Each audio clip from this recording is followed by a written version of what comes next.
எண்ணாகமம் 1 அதிகாரம்.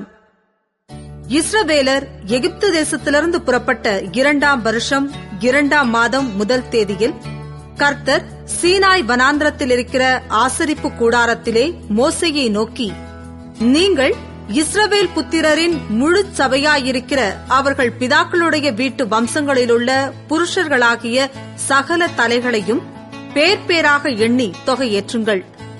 இஸ்ரவேலிலே 20 வயதுள்ளவர்கள் முதல் யுத்தத்துக்கு புறப்படத்தக்கவர்கள் எல்லாரையும் அவர்கள் சேனைகளின்படி நீயும் ஆரோனும் எண்ணி பார்ப்பீர்களாக. ஒவ்வொரு கோத்திரத்துக்கு ஒவ்வொரு மனிதன் உங்களோடே இருப்பானாக. அவன் தன் பிதாக்களின் வம்சத்துக்கு தலைவனாயிருக்க வேண்டும்.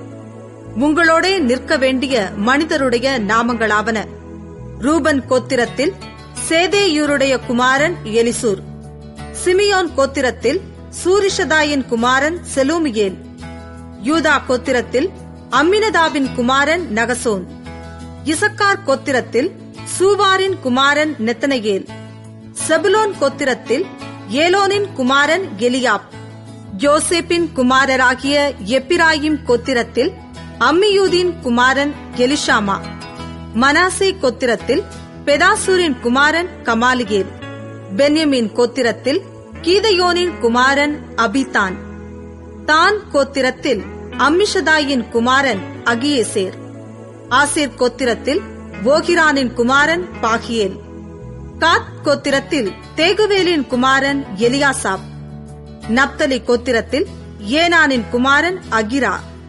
இவர்களே சபையில் ஏற்படுத்தப்பட்டவர்களும் தங்கள் தங்கள் பிதாக்களுடைய கோத்திரங்களில் பிரபுக்களும் இஸ்ரவேலில் 1000 தலைவருமாயிருப்பவர்கள் என்றார். அப்படியே மோசேயும் ஆரோனும் பேர் பேராக குறிக்கப்பட்ட இந்த மனிதரை கூட்டிக் கொண்டு 2 மாதம் 1 தேதியில் சபையார் எல்லாரையும் கூடிவரச் செய்தார்கள். அப்பொழுது அவர்கள் தங்கள் தங்கள் குடும்பத்தின்படிக்கும் பிதாக்களுடைய வம்சத்தின்படிக்கும் நாமத் தொகையின்படிக்கும் 20 வயதுள்ளவர்கள் முதல் தலைத்தலையாக தங்கள் வம்ச உற்பத்தியை தெரிவித்தார்கள். இப்படி கர்த்தர் கட்டளையிட்டபடியே மோசே அவர்களை சீனாய் வனாந்திரத்தில் எண்ணி பார்த்தான். இஸ்ரவேலின் மூத்த குமாரனாகிய ரூபன் புத்திரருடைய பிதாக்களின் வீட்டு வம்சத்தாரில் 20 வயதுள்ளவர்கள் முதல் யுத்தத்திற்கு புறப்படத்தக்க புருஷர்கள் எல்லாரும் தலைத்தலையாக எண்ணப்பட்டபோது ரூபன் கோத்திரத்தில் எண்ணப்பட்டவர்கள் 46,500 பேர்.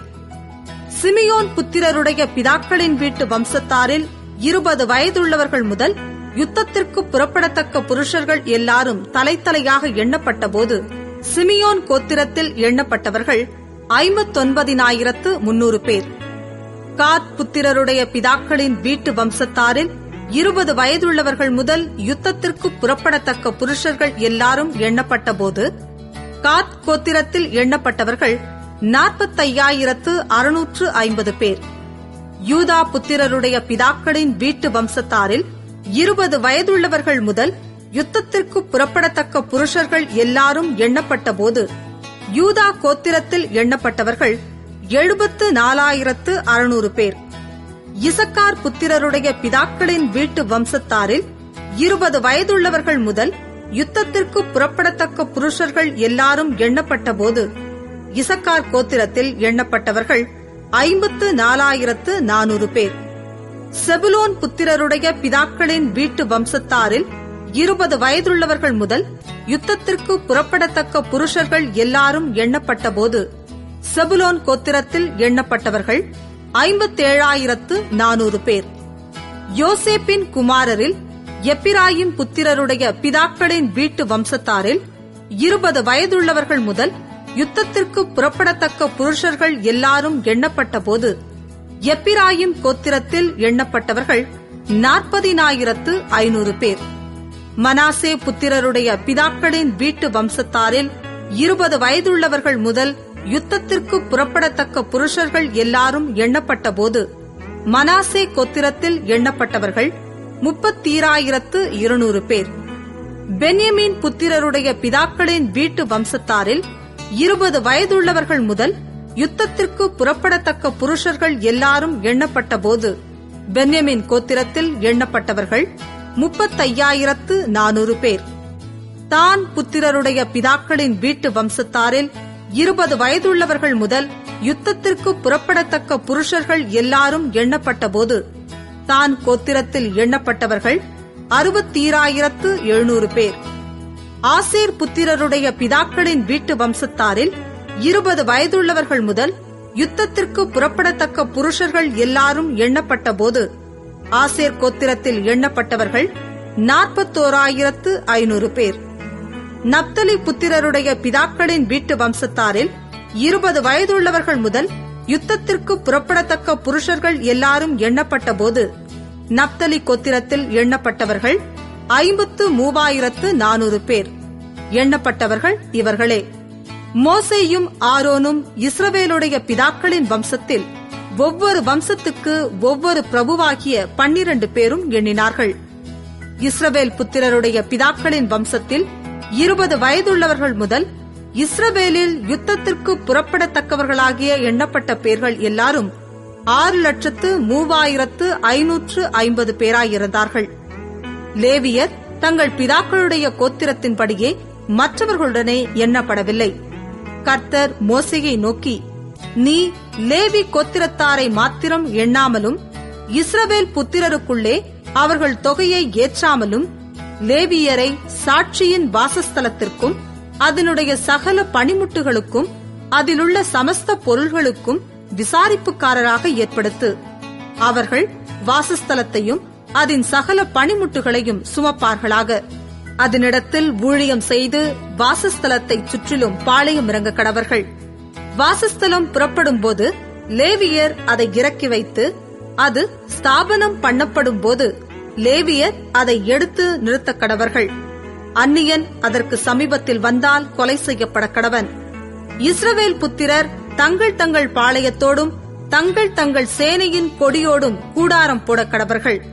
இஸ்ரவேல் புத்திரராகிய சபையின் மேல் கடும் கோபம் வராதபடிக்கு லேவியர் சாட்சியின் வாசஸ்தலத்தை சுற்றிலும் பாளையம் இறங்கி லேவியர் சாட்சியின் வாசஸ்தலத்தை காவல் காப்பார்களாக என்றார். கர்த்தர் மோசேக்கு கட்டளையிட்டபடி எல்லாவற்றையும் இஸ்ரவேல் புத்திரர் செய்தார்கள். எண்ணாகமம் 2ஆம் அதிகாரம். கர்த்தர் மோசேயையும் ஆரோனையும் நோக்கி, இஸ்ரவேல் புத்திரர் அவரவர் தங்கள் தங்கள் பிதாக்களுடைய வம்சத்தின் விருதாகிய தங்கள் தங்கள் கொடியண்டையிலே தங்கள் கூடாரங்களை போட்டு ஆசரிப்பு கூடாரத்திற்கு எதிராக சுற்றிலும் பாளையம் இறங்க கடவர்கள். யூதாவின் பாளையத்து கொடியையுடைய சேனைகள் சூரியன் உதிக்கும் கீழ்ப்புறத்திலே பாளையம் இறங்க வேண்டும். அம்மினதாபின் குமாரனாகிய நகசோன் யூதா சந்ததிக்கு சேனாபதியாய் இருக்க கடவன். எண்ணப்பட்ட அவனுடைய சேனை 74,600 பேர். அவன் அருகே இசக்கார் கோத்திரத்தார் பாளையம் இறங்க வேண்டும். சூவாரின் குமாரன் நெத்தனகேல் இசக்கார் சந்ததிக்கு சேனாபதியாய் இருக்க கடவன். எண்ணப்பட்ட அவனுடைய சேனை 54,400 பேர். அவன் அருகே செபுலோன் கோத்திரத்தார் பாளையம் இறங்க வேண்டும். ஏலோனின் குமாரனாகிய எலியாப் செபுலோன் சந்ததிக்கு சேனாபதியாய் இருக்க கடவன். அவனுடைய சேனையில் எண்ணப்பட்டவர்கள் 57,400 பேர். எண்ணப்பட்ட யூதாவின் பாளையத்தார் எல்லாரும் தங்கள் சேனைகளின்படியே 186,400 பேர். இவர்கள் பிரயாணத்திலே முதற் பாளையமாய் போக கடவர்கள். ரூபனுடைய பாளையத்து கொடியையுடைய சேனைகள் தென்புறத்தில் பாளையம் இறங்க வேண்டும். சேதையூரின் குமாரனாகிய எலிசூர் ரூபன் சந்ததியாருக்கு சேனாபதியாய் இருக்க கடவன். அவனுடைய சேனையில் எண்ணப்பட்டவர்கள் 46,500 பேர். அவன் அருகே சிமியோன் கோத்திரத்தார் பாளையம் இறங்க வேண்டும். சூரிஷதாயின் குமாரனாகிய செலூமியேல் சிமியோன் சந்ததியாருக்கு சேனாபதியாய் இருக்க கடவன். அவனுடைய சேனையில் எண்ணப்பட்டவர்கள் 59,300 பேர். அவன் அருகே காத் கோத்திரத்தார் பாளையம் இறங்க வேண்டும். தேகுவேலின் குமாரனாகிய எலியாசாப் காத் சந்ததியாருக்கு சேனாபதியாய் இருக்க கடவன். அவனுடைய சேனையில் எண்ணப்பட்டவர்கள் 45,650 பேர். எண்ணப்பட்ட ரூபனின் பாளையத்தார் எல்லாரும் தங்கள் சேனைகளின்படியே 151,450 பேர். இவர்கள் பிரயாணத்தில் 2ஆம் பாளையமாய் போகக் கடவர்கள். பின்பு ஆசரிப்பு கூடாரம் லேவியரின் சேனையோடே பாளையங்களின் நடுவே பிரயாணப்பட்டு போக வேண்டும். எப்படி பாளையம் இறங்குகிறார்களோ அப்படியே அவரவர் தங்கள் வரிசையிலே தங்கள் கொடிகளோடே பிரயாணமாய் போகக் கடவர்கள். எப்பிராயிமுடைய பாளையத்து கொடியையுடைய சேனைகள் மேல்புறத்தில் இறங்க வேண்டும். அம்மியூதின் குமாரனாகிய எலிஷாமா எப்பிராயிமின் சந்ததிக்கு சேனாபதியாய் இருக்க கடவன். அவனுடைய சேனையில் எண்ணப்பட்டவர்கள் 40,500 பேர். அவன் அருகே மனாசே கோத்திரத்தார் பாளையம் இறங்க வேண்டும். பெதாசூரின் குமாரனாகிய கமாலியேல் மனாசே சந்ததிக்கு சேனாபதியாய் இருக்க கடவன். அவனுடைய சேனையில் எண்ணப்பட்டவர்கள் 30,200 பேர். அவன் அருகே பென்யமின் கோத்திரத்தார் பாளையம் இறங்க வேண்டும். கீதையோனின் குமாரனாகிய அபீதான் பென்யமின் சந்ததிக்கு சேனாபதியாய் இருக்க கடவன். அவனுடைய சேனையில் எண்ணப்பட்டவர்கள் 35,400 பேர். எண்ணப்பட்ட எப்பிராயிமின் பாளையத்தார் எல்லாரும் தங்கள் சேனைகளின்படியே 1,08,100 பேர். இவர்கள் பிரயாணத்தில் 3ஆம் பாளையமாய் போகக் கடவர்கள். தானுடைய பாளையத்து கொடியையுடைய சேனைகள் வடபுறத்தில் இறங்க வேண்டும். அம்மிஷதாயின் குமாரனாகிய அகியேசேர் தான் வம்சத்திற்கு சேனாபதியாய் இருக்க கடவன். அவனுடைய சேனையில் எண்ணப்பட்டவர்கள் 60,700 பேர். அவன் அருகே ஆசேர் கோத்திரத்தார் பாளையம் இறங்க வேண்டும். போகிரானின் குமாரனாகிய பாகியேல் ஆசேர் சந்ததிக்கு சேனாபதியாய் இருக்க கடவன். அவனுடைய சேனையில் எண்ணப்பட்டவர்கள் 41,500 பேர். அவன் அருகே நப்தலி கோத்திரத்தார் பாளையம் இறங்க வேண்டும். ஏனானின் குமாரனாகிய அகீரா நப்தலி சந்ததியாருக்கு சேனாபதியாய் இருக்க கடவன்.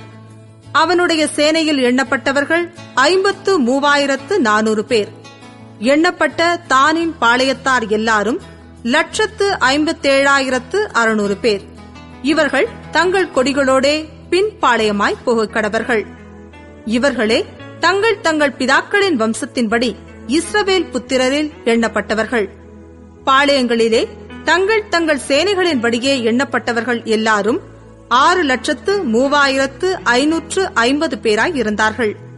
லேவியரோ கர்த்தர் மோசேக்கு கட்டளையிட்டபடி இஸ்ரவேல் புத்திரருக்குள்ளே எண்ணப்படவில்லை. கர்த்தர் மோசேக்கு கட்டளையிட்டபடியெல்லாம் இஸ்ரவேல் புத்திரர் செய்து தங்கள் தங்கள் கொடிகளின் கீழ் பாளையம் இறங்கி தங்கள் தங்கள் பிதாக்களுடைய வம்சங்களின்படியே பிரயாணப்பட்டு போனார்கள். எண்ணாகமம் 3ஆம் அதிகாரம். சீனாய் மலையில் கர்த்தர் மோசேயோடே பேசின நாளிலே ஆரோன் மோசே என்பவர்களுடைய வம்ச வரலாறாவது. ஆரோனுடைய குமாரர் முதல் பிறந்தவனாகிய நாதாப், அபியூ, எலெயாசார், இத்தாமார் என்பவர்களே. ஆசாரிய ஊழியம் செய்கிறதற்கு அவனால் பிரதிஷ்டை செய்யப்பட்டு அபிஷேகம் பெற்ற ஆசாரியரான ஆரோனுடைய குமாரரின் நாமங்கள் இவைகளே. நாதாபும் அபியூவும் சீனாய் வனாந்திரத்தில் அந்நிய அக்கினியை கர்த்தருடைய சன்னதியில் கொண்டு வந்தபோது கர்த்தருடைய சன்னதியில் மரித்துப் போனார்கள். அவர்களுக்கு பிள்ளைகள் இல்லை. எலெயாசாரும் இத்தாமாருமே தங்கள் தகப்பனாகிய ஆரோனுக்கு முன்பாக ஆசாரிய ஊழியம் செய்தார்கள். கர்த்தர் மோசேயை நோக்கி, நீ லேவி கோத்திரத்தாரைச் சேர்த்து அவர்கள் ஆசாரியனாகிய ஆரோனுக்கு பணிவிடை செய்யும்படி அவர்களை நிறுத்து.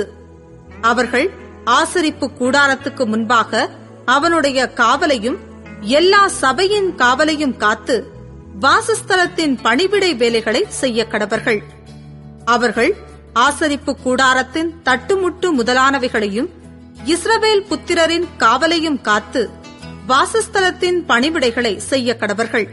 ஆகையால் லேவியரை ஆரோனிடத்திலும் அவன் குமாரரிடத்திலும் ஒப்புக் கொடுப்பாயாக. இஸ்ரவேல் புத்திரரில் இவர்கள் முற்றிலும் அவனுக்கு ஒப்புக் கொடுக்கப்பட்டிருக்கிறார்கள். ஆரோனையும் அவன் குமாரரையுமோ தங்கள் ஆசாரிய ஊழியத்தை செய்வதற்காக நியமிக்க கடவாய்.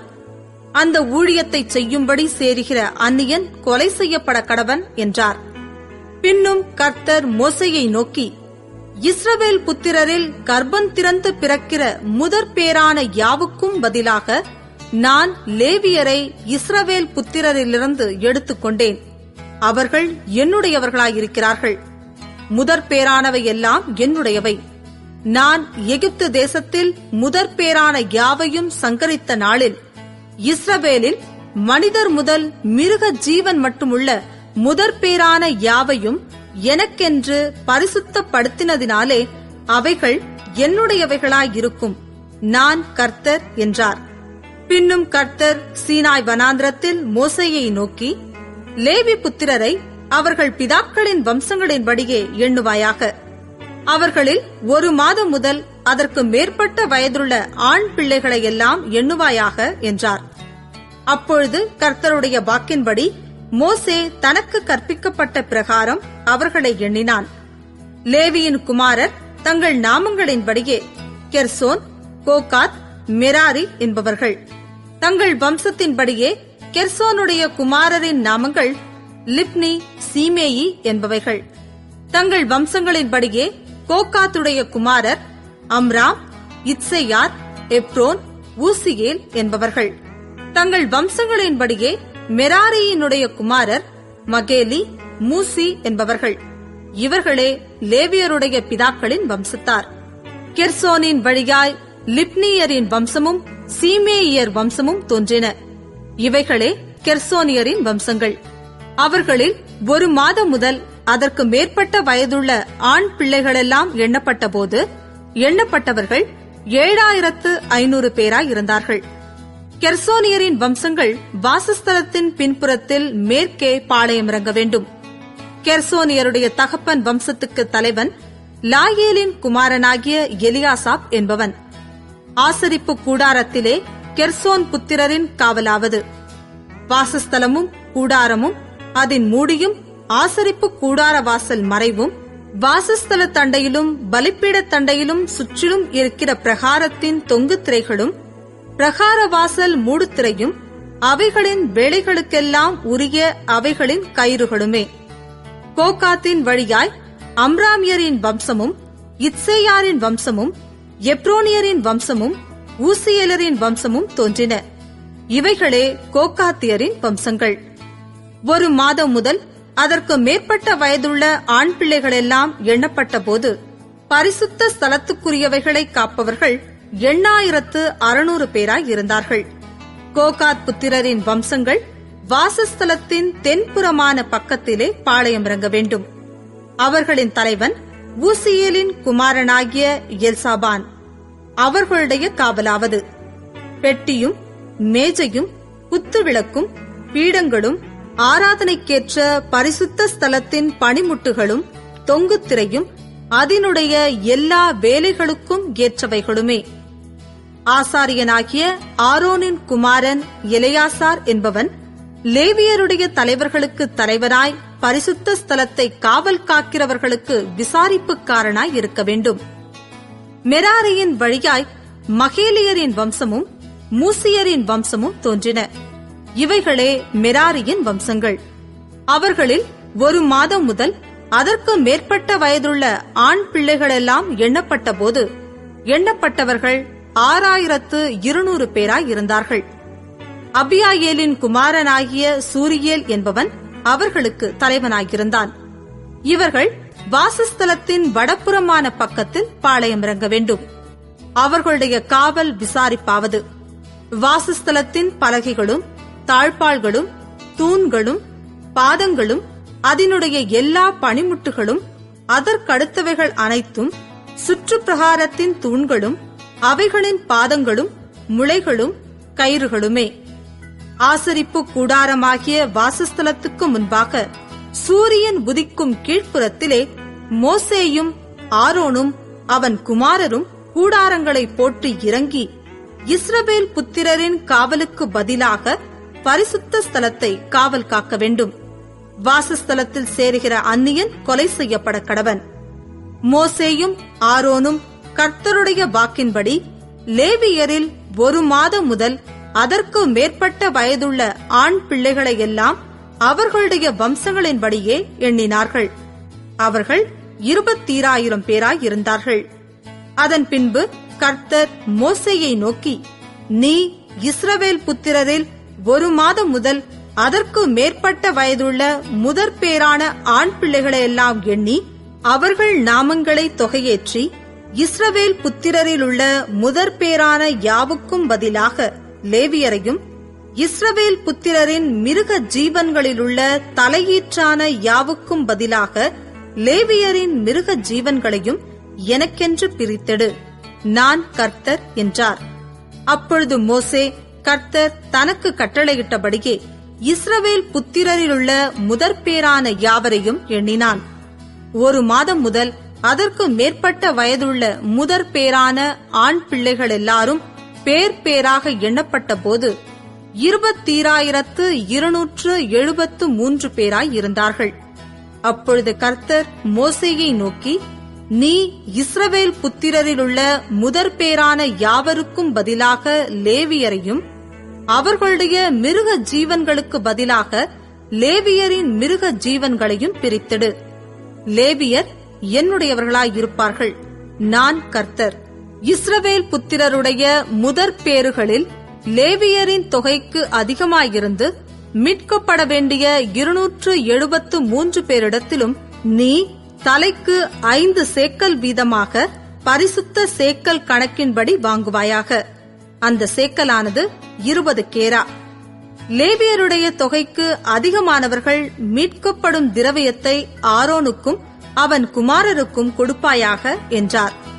அப்படியே லேவியரால் மீட்கப்பட்டவர்களின் தொகைக்கு அதிகமாயிருந்து இன்னும் மீட்கப்பட வேண்டியவர்களுக்கு ஈடாக மோசே இஸ்ரவேல் புத்திரருடைய முதற்பேறானவர்களிடத்தில் 1365 சேக்கலாகிய திரவியத்தை பரிசுத்த ஸ்தலத்து சேக்கல் கணக்கின்படி வாங்கி, கர்த்தருடைய வாக்கின்படியே மீட்கப்பட்டவர்களின் கிரயத்தை ஆரோனுக்கும் அவன் குமாரருக்கும் கர்த்தர் தனக்கு கட்டளையிட்டபடியே கொடுத்தான்.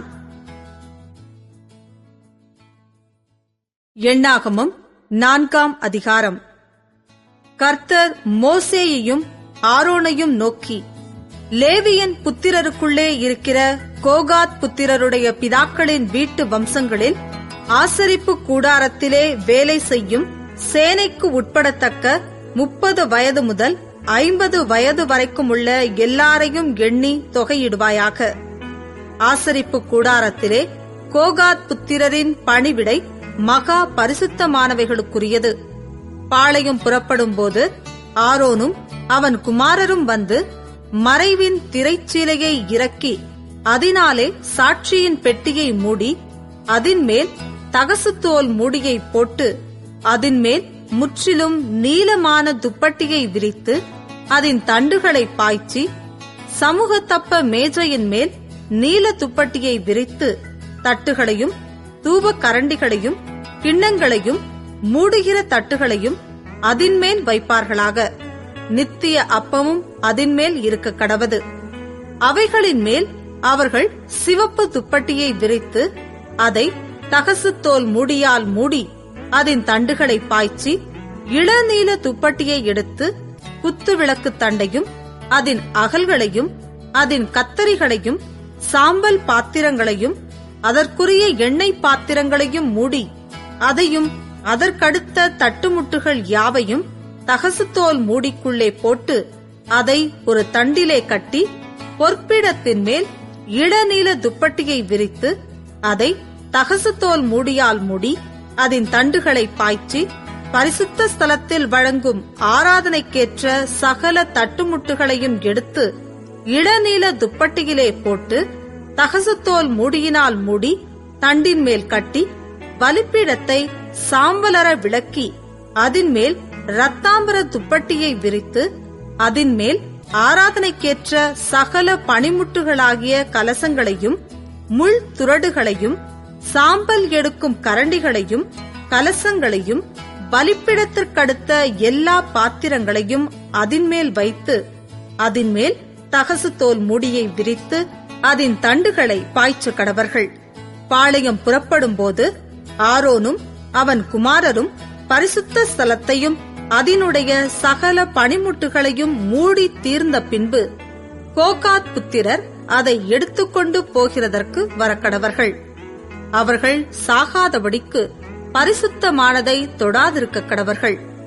ஆசரிப்பு கூடாரத்திலே கோகாத் புத்திரர் சுமக்கும் சுமை இதுவே.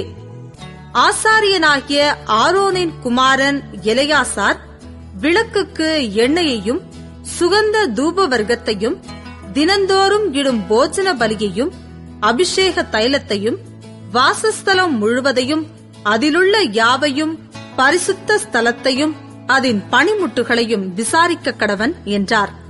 கர்த்தர் மோசேயையும் ஆரோனையும் நோக்கி, லேவியருக்குள்ளே கோகாத் வம்சமாகிய கோத்திரத்தார் அழிந்து போகாதபடி பாருங்கள்.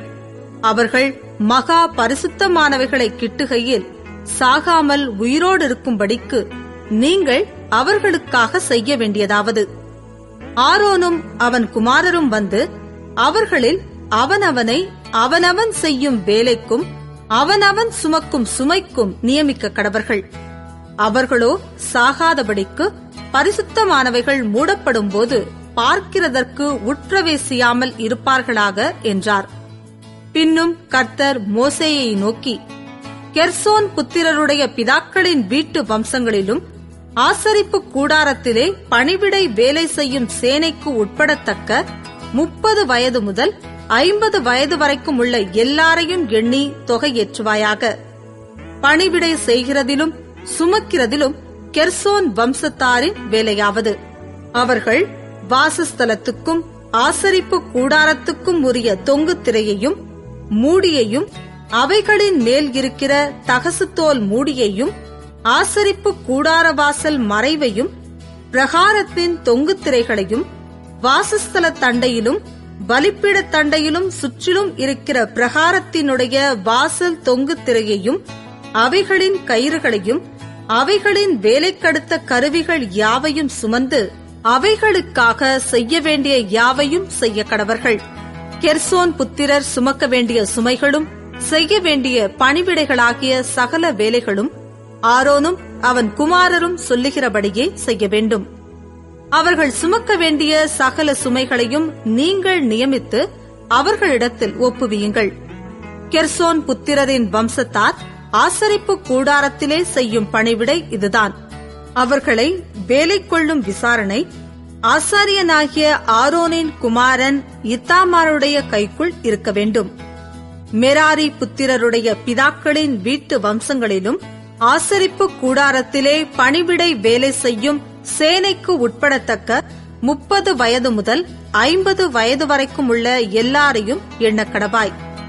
ஆசரிப்பு கூடாரத்தில் அவர்கள் செய்யும் எல்லா பணிவிடைக்கும் அடுத்த காவல் விசாரிப்பாவது, வாசஸ்தலத்தின் பலகைகளும் தாழ்பாள்களும் தூண்களும் பாதங்களும் சுற்றிலும் இருக்கிற பிரகாரத்தின் தூண்களும் அவைகளின் பாதங்களும் முளைகளும் கயிறுகளும் அவைகளின் சகல கருவிகளும் அவற்றிற்கு அடுத்த மற்றெல்லா வேலையும் தானே. அவர்கள் சுமந்து காவல் காக்கும்படி ஒப்புவிக்கப்படுகிறவைகளை பேர் பேராக எண்ணக்கடவீர்கள். ஆசாரியனாகிய ஆரோனுடைய குமாரனான இத்தாமாருடைய கைக்குள்ளாக மெராரி புத்திரரின் வம்சத்தார் ஆசரிப்பு கூடாரத்திலே செய்யும் பணிவிடைக்கு அடுத்த எல்லா வேலையும் இதுவே என்றார். அப்படியே மோசேயும் ஆரோனும் சபையின் பிரபுக்களும் கோகாத் புத்திரருடைய பிதாக்களின் வீட்டு வம்சங்களின்படி ஆசரிப்பு கூடாரத்திலே பணிவிடை செய்யும் சேனைக்கு உட்படத்தக்க 30 வயது முதல் 50 வயது வரைக்கும் உள்ள எல்லாரையும் எண்ணினார்கள். அவர்கள் வம்சங்களில் எண்ணப்பட்டவர்கள் 2750 பேர். கர்த்தர் மோசேக்கு கட்டளையிட்டபடியே மோசேயினாலும் ஆரோனாலும் கோகாத் வம்சத்தாரில் ஆசரிப்பு கூடாரத்தில் வேலை செய்கிறதற்காக எண்ணி தொகையிடப்பட்டவர்கள் எல்லாரும் இவர்களே. கெர்சோன் புத்திரருடைய பிதாக்களின் வீட்டு வம்சங்களிலும் ஆசரிப்பு கூடாரத்திலே பணிவிடை செய்யும் சேனைக்கு உட்படத்தக்க 30 வயது முதல் 50 வயது வரைக்கும் உள்ள எல்லாரும் எண்ணப்பட்டார்கள். அவர்களில் எண்ணப்பட்டவர்கள் அவரவர் குடும்பத்தின்படிக்கும் பிதாக்களுடைய வம்சத்தின்படிக்கும் 2630 பேர். மோசேயினாலும் ஆரோனாலும் கர்த்தர் கட்டளையிட்டபடியே கெர்சோன் புத்திரரின் வம்சத்தாரில் ஆசரிப்பு கூடாரத்தில் வேலை செய்ய எண்ணி தொகையிடப்பட்டவர்கள் எல்லாரும் இவர்களே. மெராரி புத்திரருடைய பிதாக்களின் வீட்டு வம்சங்களிலும் ஆசரிப்பு கூடாரத்திலே பணிவிடை செய்யும் சேனைக்கு உட்படத்தக்க 30 வயது முதல் 50 வயதுள்ளவர்கள் எல்லாரும் எண்ணப்பட்டார்கள். அவர்களில் எண்ணப்பட்டவர்கள் தங்கள் குடும்பங்களின்படியே 3200 பேர். கர்த்தர் மோசேக்கு கட்டளையிட்டபடியே மோசேயினாலும் ஆரோனாலும் மெராரி புத்திரரின் குடும்பத்தாரில் எண்ணி தொகையிடப்பட்டவர்கள் எல்லாரும் இவர்களே. லேவியருடைய பிதாக்களின் வீட்டு வம்சங்களில் 30 வயது முதல் 50 வயது வரைக்கும் உள்ளவர்கள் ஆசரிப்பு கூடாரத்திலே செய்யும் பணிவிடை வேலைக்கும் சுமையின் வேலைக்கும் உட்படத்தக்கவர்களும் மோசேயினாலும் ஆரோனாலும் இஸ்ரவேலின் பிரபுக்களாலும் எண்ணப்பட்டவர்களும் ஆகிய எல்லாரும் 8580 பேராய் இருந்தார்கள். கர்த்தர் மோசேக்கு கட்டளையிட்டபடியே அவர்கள் தங்கள் தங்கள் பணிவிடைக்கென்றும் தங்கள் தங்கள் சுமைக்கென்றும் மோசேயினால் எண்ணப்பட்டார்கள். இவ்விதமாய் கர்த்தர் மோசேக்கு கட்டளையிட்டபடியே அவர்கள் அவனால் எண்ணப்பட்டார்கள்.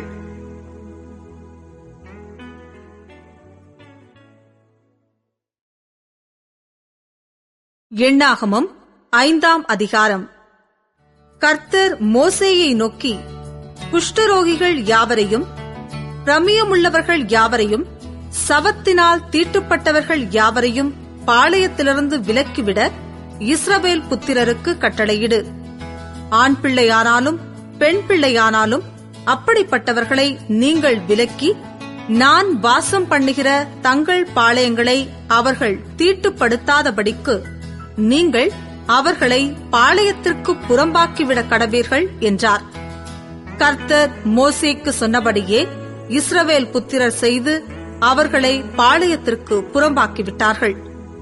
மேலும் கர்த்தர் மோசேயை நோக்கி, நீ இஸ்ரவேல் புத்திரரோடே சொல்ல வேண்டியது என்னவென்றால், ஒரு புருஷனானாலும் ஸ்திரீயானாலும் கர்த்தருடைய கட்டளையை மீறி மனிதர் செய்யும் பாவங்களில் யாதொரு பாவத்தைச் செய்து குற்றவாளியானால் அவர்கள் தாங்கள் செய்த பாவத்தை அறிக்கையிட கடவர்கள். அப்படிப்பட்டவன் தான் செய்த குற்றத்து நிமித்தம் அபராதத்தின் முதலோடே 1/5 பங்கை அதிகமாய்க் கூட்டி தான் குற்றம் செய்தவனுக்கு செலுத்த கடவன். அதை கேட்டு வாங்குகிறதற்கு இனத்தான் ஒருவனும் இல்லாதிருந்தால் அப்பொழுது அவனுக்காக பாவ நிவர்த்தி செய்யும்படி ஆட்டுக்கடா செலுத்தப்படுவதுமல்லாமல் கர்த்தருக்கு அந்த அபராதம் செலுத்தப்பட்டு அது ஆசாரியனைச் சேர வேண்டும். இஸ்ரவேல் புத்திரர் ஏறெடுத்து படைக்கும்படி ஆசாரியனிடத்தில் கொண்டு வருகிற எல்லா பரிசுத்தமான படைப்பும் அவனுடையதாயிருக்கும். ஒவ்வொருவரும் படைக்கும் பரிசுத்தமான வஸ்துக்கள் அவனுடையதாயிருக்கும். ஒருவன் ஆசாரியனுக்கு கொடுக்கிறது எதுவும் அவனுக்கே உரியது என்று சொல் என்றார். கர்த்தர் மோசேயை நோக்கி, நீ இஸ்ரவேல் புத்திரருக்கு சொல்ல வேண்டியது என்னவென்றால், ஒருவனுடைய மனைவி பிறர் முகம் பார்த்து புருஷனுக்கு துரோகம் பண்ணி ஒருவனோடே சம்யோகமாய் சயனித்திருந்த விஷயத்தில் அவள் தீட்டுப்பட்டவளாயிருந்தும் அவளுடைய புருஷன் கண்களுக்கு அது மறைக்கப்பட்டு வெளிக்கு வராமல் இருக்கிற போதும், சாட்சியில்லாமலும் அவள் கையும் களவுமாக பிடிக்கப்படாமலும் இருக்கிற போதும், எரிச்சலின் ஆவி அவன் மேல் வந்து அவன் தன்னுடைய மனைவி தீட்டுப்படுத்தப்பட்டிருக்க தீட்டுப்படுத்தப்பட்ட தன் மனைவியின் மேல் குரோதம் கொண்டிருந்தாலும், அல்லது அவன் மனைவி தீட்டுப்படுத்தப்படாதிருக்க எரிச்சலின் ஆவி அவன் மேல் வந்து அவன் அவள் மேல் குரோதம் கொண்டிருந்தாலும், அந்த புருஷன் தன் மனைவியை ஆசாரியனிடத்தில் அழைத்துக் கொண்டு வந்து அவள் நிமித்தம் ஒரு எப்பா அளவான வார்கோதுமை மாவிலே 10 பங்கை படைப்பாக கொடுக்க கடவன். அது எரிச்சலின் காணிக்கையும் அக்கிரமத்தை நினைப்பூட்டும் காணிக்கையுமாய் இருப்பதினால் அதன் மேல் எண்ணெய் வார்க்காமலும் தூப வர்க்கம் போடாமலும் இருப்பானாக.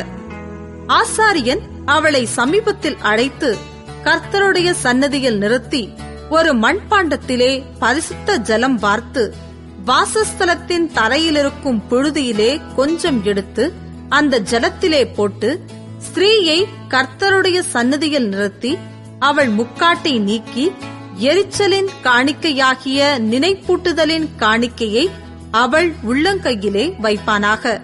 சாப காரணமான கசப்பான ஜலம் ஆசாரியன் கையில் இருக்க வேண்டும். பின்பு ஆசாரியன் அவளை ஆணையிடுவித்து, ஒருவனும் உன்னோடே சயனியாமலும் உன் புருஷனுக்கு உட்பட்டிருக்கிற நீ தீட்டுப்படத்தக்கதாய் பிறர் முகம் பாராமலும் இருந்தால் சாப காரணமான இந்த கசப்பான ஜலத்தின் தோஷத்துக்கு நீங்களாயிருப்பாய். உன் புருஷனுக்கு உட்பட்டிருக்கிற நீ பிறர் முகம் பார்த்து உன் புருஷனோடே அன்றி அந்நியனோடே சம்யோகமாய் சயனித்து தீட்டுப்பட்டிருப்பாயானால் கர்த்தர் உன் இடுப்பு சூம்பவும் உன் வயிறு வீங்கவும் பண்ணி உன்னை உன் ஜனங்களுக்குள்ளே சாபமும் ஆணையிடும் குறியுமாக வைப்பாராக. சாப காரணமான இந்த ஜலம் உன் வயிறு வீங்கவும் இடுப்பு சூம்பவும் பண்ணும்படி உன் குடலுக்குள் பிரவேசிக்க கடவது என்கிற சாப வார்த்தையாலே ஸ்திரீயை ஆணையிடுவித்து சொல்வானாக. அதற்கு அந்த ஸ்திரீ ஆமேன் ஆமேன் என்று சொல்ல கடவள்.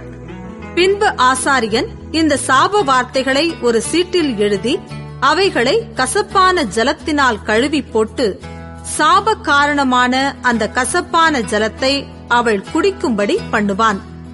அப்பொழுது சாப காரணமான அந்த ஜலம் அவளுக்குள் இறங்கி கசப்பாகும்.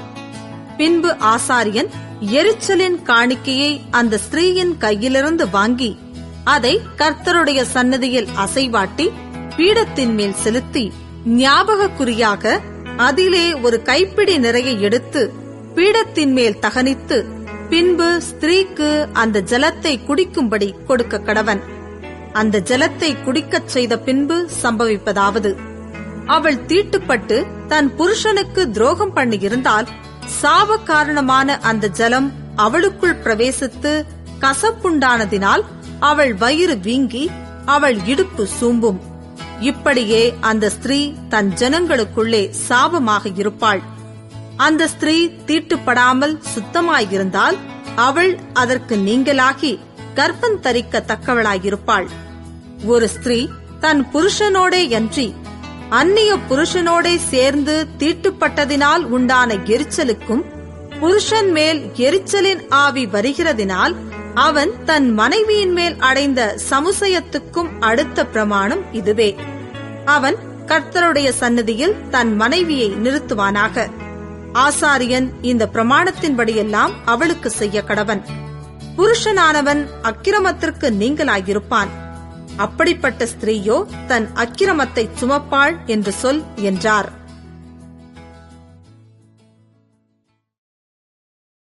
எண்ணாகமம் 6ஆம் அதிகாரம். கர்த்தர் மோசேயை நோக்கி, நீ இஸ்ரவேல் புத்திரரோடே சொல்ல வேண்டியது என்னவென்றால், புருஷனாகிலும் ஸ்திரீயாகிலும் கர்த்தருக்கென்று விரதம் பண்ணிக்கொண்டவர்களாயிருக்கும்படி நசரேய விரதமாகிய ஒரு விசேஷித்த பொருத்தனையை பண்ணினால் அப்படிப்பட்டவன் திராட்சரசத்தையும் மதுபானத்தையும் விலக்க கடவன். அவன் திராட்சரசத்தின் காடியையும் மற்ற மதுபானத்தின் காடியையும் திராட்சரசத்தினால் செய்த எவ்விதமான பானத்தையும் குடியாமலும் திராட்ச பழங்களையாவது திராட்ச வற்றல்களையாவது புசியாமலும் தான் நசரேயனாயிருக்கும் நாளெல்லாம் திராட்சை செடி விதை முதல் தோல் வரையிலுள்ளவைகளினால் செய்யப்பட்ட யாதொன்றையும் புசியாமலும் இருக்க கடவன். அவன் நசரேய விரதங்காக்கும் நாளெல்லாம் சவரகன் கத்தி அவன் தலையின் மேல் படலாகாது. அவன் கர்த்தருக்கென்று விரதங்காக்கும் காலம் நிறைவேறும் அளவும் பரிசுத்தமாயிருந்து தன் தலைமயிரை வளரவிடக் கடவன். அவன் கர்த்தருக்கென்று விரதங்காக்கும் நாளெல்லாம் யாதொரு பிரேதத் தண்டையில் போகக்கூடாது. அவன் தன் தேவனுக்கென்று செய்த நசரேய விரதம் அவன் தலைமேல் இருக்கிறபடியால் மரணமடைந்த தன் தகப்பனாலாகிலும் தாயினாலாகிலும் சகோதரனாலாகிலும் சகோதரியினாலாகிலும் தன்னை தீட்டுப்படுத்தலாகாது. அவன் நசரேயனாயிருக்கும் நாளெல்லாம் கர்த்தருக்கு பரிசுத்தமாயிருப்பான். அவன் அண்டையிலே ஒருவன் சடுதியில் மரணமடைந்ததினால் நசரேய விரதமுள்ள அவனுடைய தலை தீட்டுப்பட்டதேயாகில் அவன் தன் சுத்திகரிப்பின் நாளாகிய 7ஆம் நாளில் தன் தலைமயிரை சிரைத்துக் கொண்டு 8ஆம் நாளில் 2 காட்டுப் புறாக்களையாவது 2 புறாக்குஞ்சுகளையாவது ஆசரிப்பு கூடார வாசலில் ஆசாரியனிடத்தில் கொண்டு வர கடவன். அப்பொழுது ஆசாரியன் ஒன்றை பாவ நிவாரண பலியாகவும் மற்றொன்றை சர்வாங்க தகன பலியாகவும் செலுத்தி பிணத்தினால் அவனுக்கு உண்டான தீட்டை நிவர்த்தி செய்து அவன் தலையை அந்நாளில் பரிசுத்தப்படுத்துவானாக. அவன் திரும்பவும் தன் விரத நாட்களை கர்த்தருக்கென்று காத்து 1 வருஷத்து ஆட்டுக்குட்டியை குற்ற நிவாரண பலியாக கொண்டுவர கடவன். அவனுடைய நசரேய விரதம் தீட்டுப்பட்டதினால் சென்ற நாட்கள் விருதாவாகும். நசரேயனுக்குரிய பிரமாணமாவது, அவன் விரதம் காக்கும் நாட்கள் நிறைவேறின அன்றே அவன் ஆசரிப்பு கூடார வாசலிலே வந்து சர்வாங்க தகன பலியாக 1 வருஷத்து பழுதற்ற ஒரு ஆட்டுக்குட்டியையும் பாவ நிவாரண பலியாக 1 வருஷத்து பழுதற்ற ஒரு பெண்ணாட்டுக்குட்டியையும் சமாதான பலியாக பழுதற்ற ஒரு ஆட்டுக்கடாவையும் ஒரு கூடையில் எண்ணெயிலே பிசைந்த புளிப்பில்லாத மெல்லிய மாவினால் செய்த அதிரசங்களையும் எண்ணெய் தடவப்பட்ட புளிப்பில்லாத அடைகளையும் அவைகளுக்கு அடுத்த போஜன பலியையும் பான பலிகளையும் கர்த்தருக்கு தன் காணிக்கையாக செலுத்த கடவன். அவைகளை ஆசாரியன் கர்த்தருடைய சந்நிதியில் கொண்டு வந்து அவனுடைய பாவ நிவாரண பலியையும் அவனுடைய சர்வாங்க தகன பலியையும் செலுத்தி ஆட்டுக்கடாவை கூடையிலிருக்கும் புளிப்பில்லாத அப்பங்களோடும் கூட கர்த்தருக்கு சமாதான பலியாகச் செலுத்தி அவனுடைய போஜன பலியையும் பான பலியையும் படைப்பானாக. அப்பொழுது நசரேயன் ஆசரிப்பு கூடார வாசலிலே பொருத்தனை செய்யப்பட்ட தன் தலையை சிரைத்து பொருத்தனை செய்யப்பட்ட தன் தலைமயிரை எடுத்து சமாதான பலியின் கீழ் எரிகிற அக்கினியில் போடக்கடவன். நசரேயன் பொருத்தனை செய்யப்பட்ட தன் தலைமயிரை சிரைத்துக் கொண்ட பின்பு ஆசாரியன் ஆட்டுக்கடாவினுடைய வேவிக்கப்பட்ட ஒரு முன்னந்தொடையையும் கூடையில் இருக்கிறவைகளிலே புளிப்பில்லாத ஒரு அதிரசத்தையும் புளிப்பில்லாத ஒரு அடையையும் எடுத்து அவனுடைய உள்ளங்கைகளில் வைத்து அவைகளை கர்த்தருடைய சந்நிதியில் அசைவாட்ட கடவன். அது அசைவாட்டப்பட்ட மார்க்கண்டத்தோடும் ஏறெடுத்து படைக்கப்பட்ட முன்னந்தொடையோடும் ஆசாரியனைச் சேரும். அது பரிசுத்தமானது. பின்பு நசரேயன் திராட்சரசம் குடிக்கலாம். பொருத்தனை பண்ணின நசரேயனுக்கும் அவன் தன் கைக்கு உதவுகிறதையல்லாமல் தன் நசரேய விரதத்து நிமித்தம் கர்த்தருக்கு செலுத்தும் காணிக்கைக்கும் அடுத்த பிரமாணம் இதுவே. அவன் செய்த பொருத்தனையின்படியே தன் பொருத்தனையின் பிரமாணத்துக்கேற்க செய்து தீர வேண்டும் என்று சொல் என்றார். பின்னும் கர்த்தர் மோசேயை நோக்கி, நீ ஆரோனோடும் அவன் குமாரரோடும் சொல்ல வேண்டியது என்னவென்றால், நீங்கள் இஸ்ரவேல் புத்திரரை ஆசீர்வதிக்கும் போது அவர்களை பார்த்து சொல்ல வேண்டியதாவது, கர்த்தர் உன்னை ஆசீர்வதித்து உன்னை காக்க கடவர்.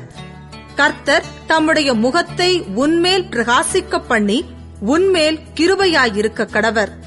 கர்த்தர் தம்முடைய முகத்தை உன்மேல் பிரசன்னமாக்கி உனக்கு சமாதானம் கட்டளையிட கடவர் என்பதே. இவ்விதமாய் அவர்கள் என் நாமத்தை இஸ்ரவேல் புத்திரர் மேல் கூறக்கடவர்கள். அப்பொழுது நான் அவர்களை ஆசீர்வதிப்பேன் என்று சொல் என்றார். எண்ணாகமம் 7ஆம் அதிகாரம். மோசே வாசஸ்தலத்தை ஸ்தாபனம் பண்ணி அதையும் அதன் எல்லா பணிமுட்டுகளையும் பலிபீடத்தையும் அதன் எல்லா பணிமுட்டுகளையும் அபிஷேகம் பண்ணி பரிசுத்தப்படுத்தி முடித்த நாளில் தங்கள் பிதாக்களுடைய வம்சத் தலைவரும் எண்ணப்பட்டவர்களின் விசாரிப்புக்கு வைக்கப்பட்ட கோத்திர பிரபுக்களுமாகிய இஸ்ரவேலின் பிரபுக்கள் காணிக்கைகளை செலுத்தினார்கள். தங்கள் காணிக்கையாக 6 கூண்டு வண்டில்களையும் 12 மாடுகளையும் 2 பிரபுக்களுக்கு ஒவ்வொரு வண்டிலும் ஒவ்வொரு பிரபுக்கு ஒவ்வொரு மாடுமாக கர்த்தருக்கு செலுத்த வாசஸ்தலத்திற்கு முன்பாக கொண்டு வந்தார்கள். அப்பொழுது கர்த்தர் மோசேயை நோக்கி, நீ அவர்களிடத்தில் ஆசரிப்பு கூடாரத்தின் ஊழியத்திற்காக அவைகளை வாங்கி லேவியருக்கு அவரவர் வேலைக்கு தக்கவைகளாக பங்கிட்டுக் கொடு என்றார். அப்பொழுது மோசே அந்த வண்டில்களையும் மாடுகளையும் வாங்கி லேவியருக்கு கொடுத்தான். 2 வண்டில்களையும் 4 மாடுகளையும் கெர்சோன் புத்திரருக்கு அவர்கள் வேலைக்கு தக்க பங்காக கொடுத்தான். 4 வண்டில்களையும் 8 மாடுகளையும் மெராரியின் புத்திரருக்கு ஆசாரியனாகிய ஆரோனின் குமாரர் இத்தாமாருடைய கையின் கீழிருக்கிற அவர்களுடைய வேலைக்கு தக்க பங்காக கொடுத்தான். கோகாத்தின் புத்திரருக்கோ ஒன்றும் கொடுக்கவில்லை. தோள்மேல் சுமப்பதே அவர்களுக்குரிய பரிசுத்த ஸ்தலத்தின் வேலையாயிருந்தது. பலிபீடம் அபிஷேகம் பண்ணப்பட்ட நாளிலே பிரபுக்கள் அதன் பிரதிஷ்டைக்காக காணிக்கைகளை செலுத்தி பலிபீடத்துக்கு முன்பாக தங்கள் காணிக்கைகளை கொண்டு வந்தார்கள். அப்பொழுது கர்த்தர் மோசேயை நோக்கி, பலிபீடத்தின் பிரதிஷ்டைக்காக ஒவ்வொரு பிரபுவும் தன் தன் நாளில் தன் தன் காணிக்கையை செலுத்த கடவன் என்றார். அப்படியே முதலாம் நாளில் தன் காணிக்கையை செலுத்தினவன் யூதா கோத்திரத்தானாகிய அம்மினதாபின் குமாரன் நகசோன். அவன் காணிக்கையாவது, போஜன பலியாக படைக்கும் பொருட்டு எண்ணெயிலே பிசைந்த மெல்லிய மாவினால் நிறைந்ததும் பரிசுத்த ஸ்தலத்தின் சேக்கல் கணக்காக 130 சேக்கல் நிறையுள்ளதுமான ஒரு வெள்ளித்தாளமும் 70 சேக்கல் நிறையுள்ள ஒரு வெள்ளிக் கலமும் ஆகிய இவ்விரண்டும், தூபவர்க்கம் நிறைந்த 10 சேக்கல் நிறையுள்ள பொன்னினால் செய்த ஒரு தூப கரண்டியும், சர்வாங்க தகன பலியாக ஒரு காளையும் ஒரு ஆட்டுக்கடாவும் 1 வயதான ஒரு ஆட்டுக்குட்டியும், பாவ நிவாரண பலியாக ஒரு வெள்ளாட்டுக்கடாவும், சமாதான பலியாக 2 மாடுகளும் 5 ஆட்டுக்கடாக்களும் 5 வெள்ளாட்டுக்கடாக்களும் 1 வயதான 5 ஆட்டுக்குட்டிகளுமே. இது அம்மினதாபின் குமாரனாகிய நகசோனின் காணிக்கை. 2ஆம் நாளில் இசக்காரின் பிரபுவாகிய சூவாரின் குமாரன் நெத்தனயேல் காணிக்கை செலுத்தினான். அவன் காணிக்கையாவது, போஜன பலியாக படைக்கும் பொருட்டு எண்ணெயிலே பிசைந்த மெல்லிய மாவினால் நிறைந்ததும் பரிசுத்த ஸ்தலத்தின் சேக்கல் கணக்காக 130 சேக்கல் நிறையுள்ளதுமான ஒரு வெள்ளித்தாளமும் 70 சேக்கல் நிறையுள்ள ஒரு வெள்ளிக்கலமும் ஆகிய இவ்விரண்டும், தூபவர்க்கம் நிறைந்த 10 சேக்கல் நிறையுள்ள பொன்னினால் செய்த ஒரு தூபக்கரண்டியும், சர்வாங்க தகன பலியாக ஒரு காளையும் ஒரு ஆட்டுக்கடாவும் 1 வயதான ஒரு ஆட்டுக்குட்டியும், பாவ நிவாரண பலியாக ஒரு வெள்ளாட்டுக்கடாவும், சமாதான பலியாக 2 மாடுகளும் 5 ஆட்டுக்கடாக்களும் 5 வெள்ளாட்டுக்கடாக்களும் 1 வயதான 5 ஆட்டுக்குட்டிகளுமே. இது சூவாரின் குமாரனாகிய நெத்தனயேலின் காணிக்கை. 3ஆம் நாளில் ஏலோனின் குமாரனாகிய எலியாப் என்னும் செபுலோன் புத்திரரின் பிரபு காணிக்கை செலுத்தினான்.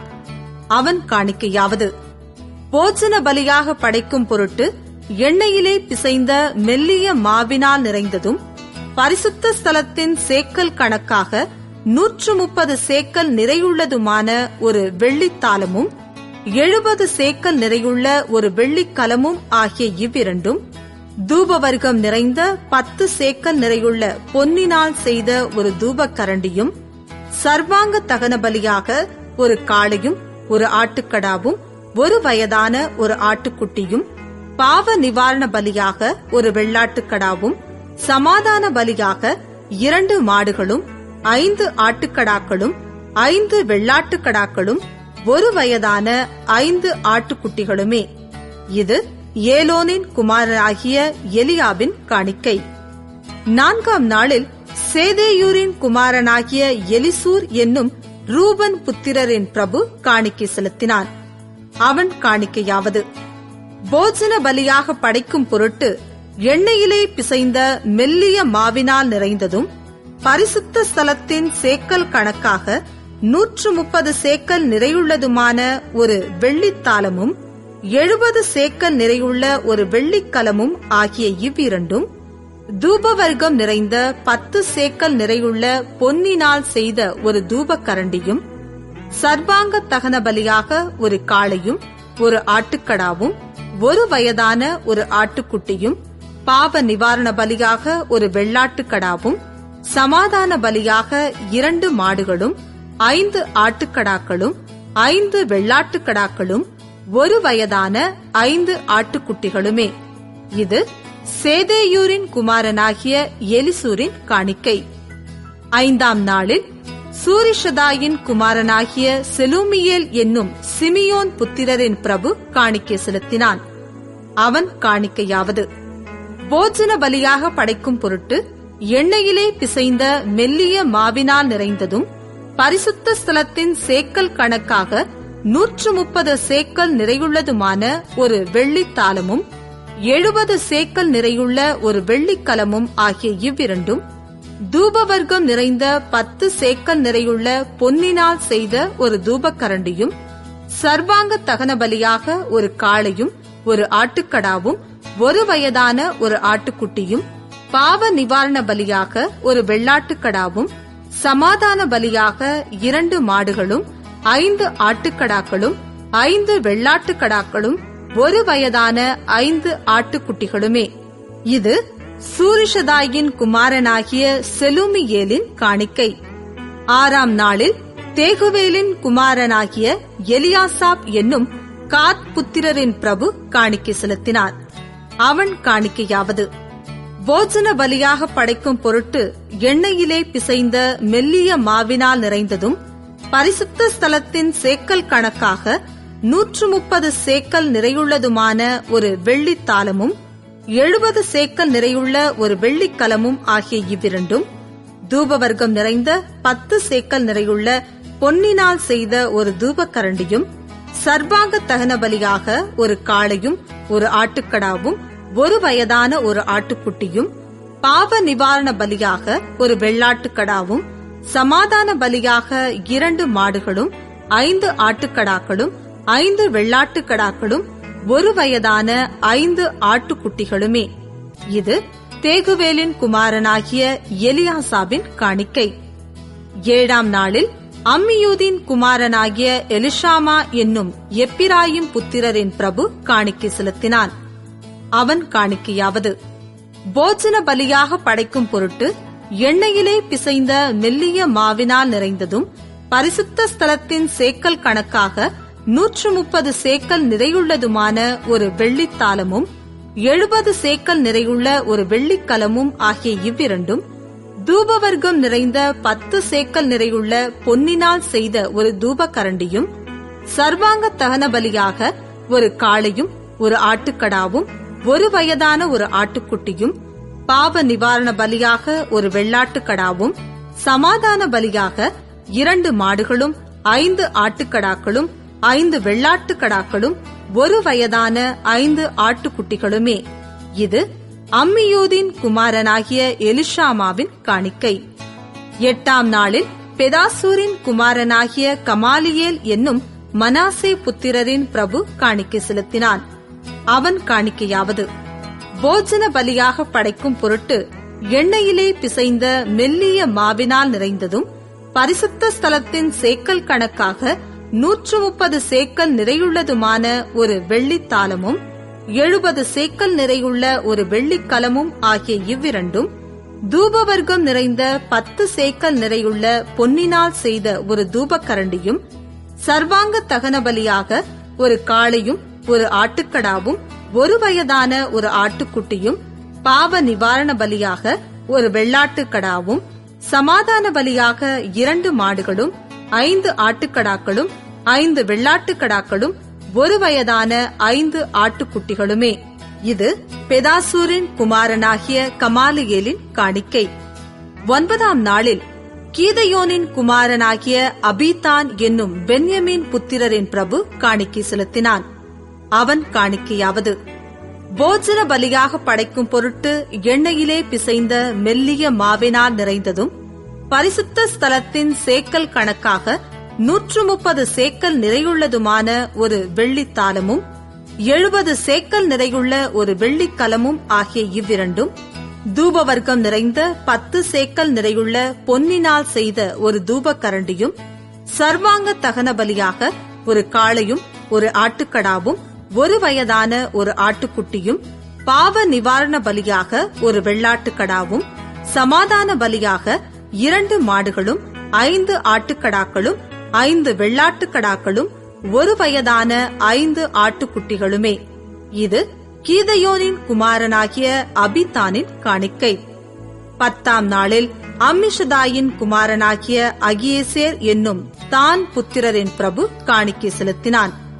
அவன் காணிக்கையாவது: போஜன பலியாக படைக்கும் பொருட்டு எண்ணெயிலே பிசைந்த மெல்லிய மாவினால் நிறைந்ததும் பரிசுத்த ஸ்தலத்தின் சேக்கல் கணக்காக 130 சேக்கல் நிறையுள்ளதுமான ஒரு வெள்ளித்தாளமும் 70 சேக்கல் நிறையுள்ள ஒரு வெள்ளிக்கலமும் ஆகிய இவ்விரண்டும், தூபவர்க்கம் நிறைந்த 10 சேக்கல் நிறையுள்ள பொன்னினால் செய்த ஒரு தூபக்கரண்டியும், சர்வாங்க தகன பலியாக ஒரு காளையும் ஒரு ஆட்டுக்கடாவும் ஒரு வயதான ஒரு ஆட்டுக்குட்டியும், பாவ நிவாரண பலியாக ஒரு வெள்ளாட்டுக்கடாவும், சமாதான பலியாக 2 மாடுகளும் 5 ஆட்டுக்கடாக்களும் 5 வெள்ளாட்டுக்கடாக்களும் ஒரு வயதான 5 ஆட்டுக்குட்டிகளுமே. இது அம்மிஷதாயின் குமாரனாகிய அகியேசேரின் காணிக்கை. 11ஆம் நாளில் ஓகிரானின் குமாரனாகிய பாகியேல் என்னும் ஆசேர் புத்திரரின் பிரபு காணிக்கை செலுத்தினான்.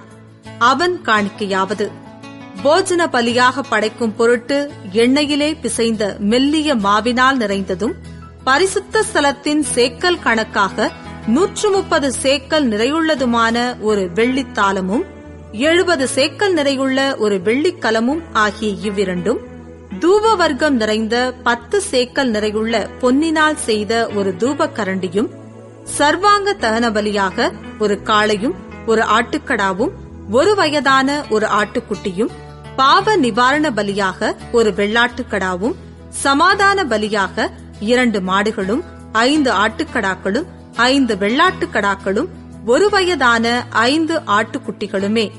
இது ஓகிரானின் குமாரனாகிய பாகியேலின் காணிக்கை. 12ஆம் நாளில் ஏனானின் குமாரனாகிய அகீரா என்னும் நப்தலி புத்திரரின் பிரபு காணிக்கை செலுத்தினான். அவன் காணிக்கையாவது: போஜன பலியாக படைக்கும் பொருட்டு எண்ணெயிலே பிசைந்த மெல்லிய மாவினால் நிறைந்ததும் பரிசுத்த ஸ்தலத்தின் சேக்கல் கணக்காக 130 சேக்கல் நிறையுள்ளதுமான ஒரு வெள்ளித்தாளமும் 70 சேக்கல் நிறையுள்ள ஒரு வெள்ளிக்கலமும் ஆகிய இவ்விரண்டும், தூபவர்க்கம் நிறைந்த 10 சேக்கல் நிறையுள்ள பொன்னினால் செய்த ஒரு தூபக்கரண்டியும், சர்வாங்க தகன பலியாக ஒரு காளையும் ஒரு ஆட்டுக்கடாவும் ஒரு வயதான ஒரு ஆட்டுக்குட்டியும், பாவ நிவாரண பலியாக ஒரு வெள்ளாட்டுக்கடாவும், சமாதான பலியாக 2 மாடுகளும் 5 ஆட்டுக்கடாக்களும் 5 வெள்ளாட்டுக்கடாக்களும் ஒரு வயதான 5 ஆட்டுக்குட்டிகளுமே. இது ஏனானின் குமாரனாகிய அகீராவின் காணிக்கை.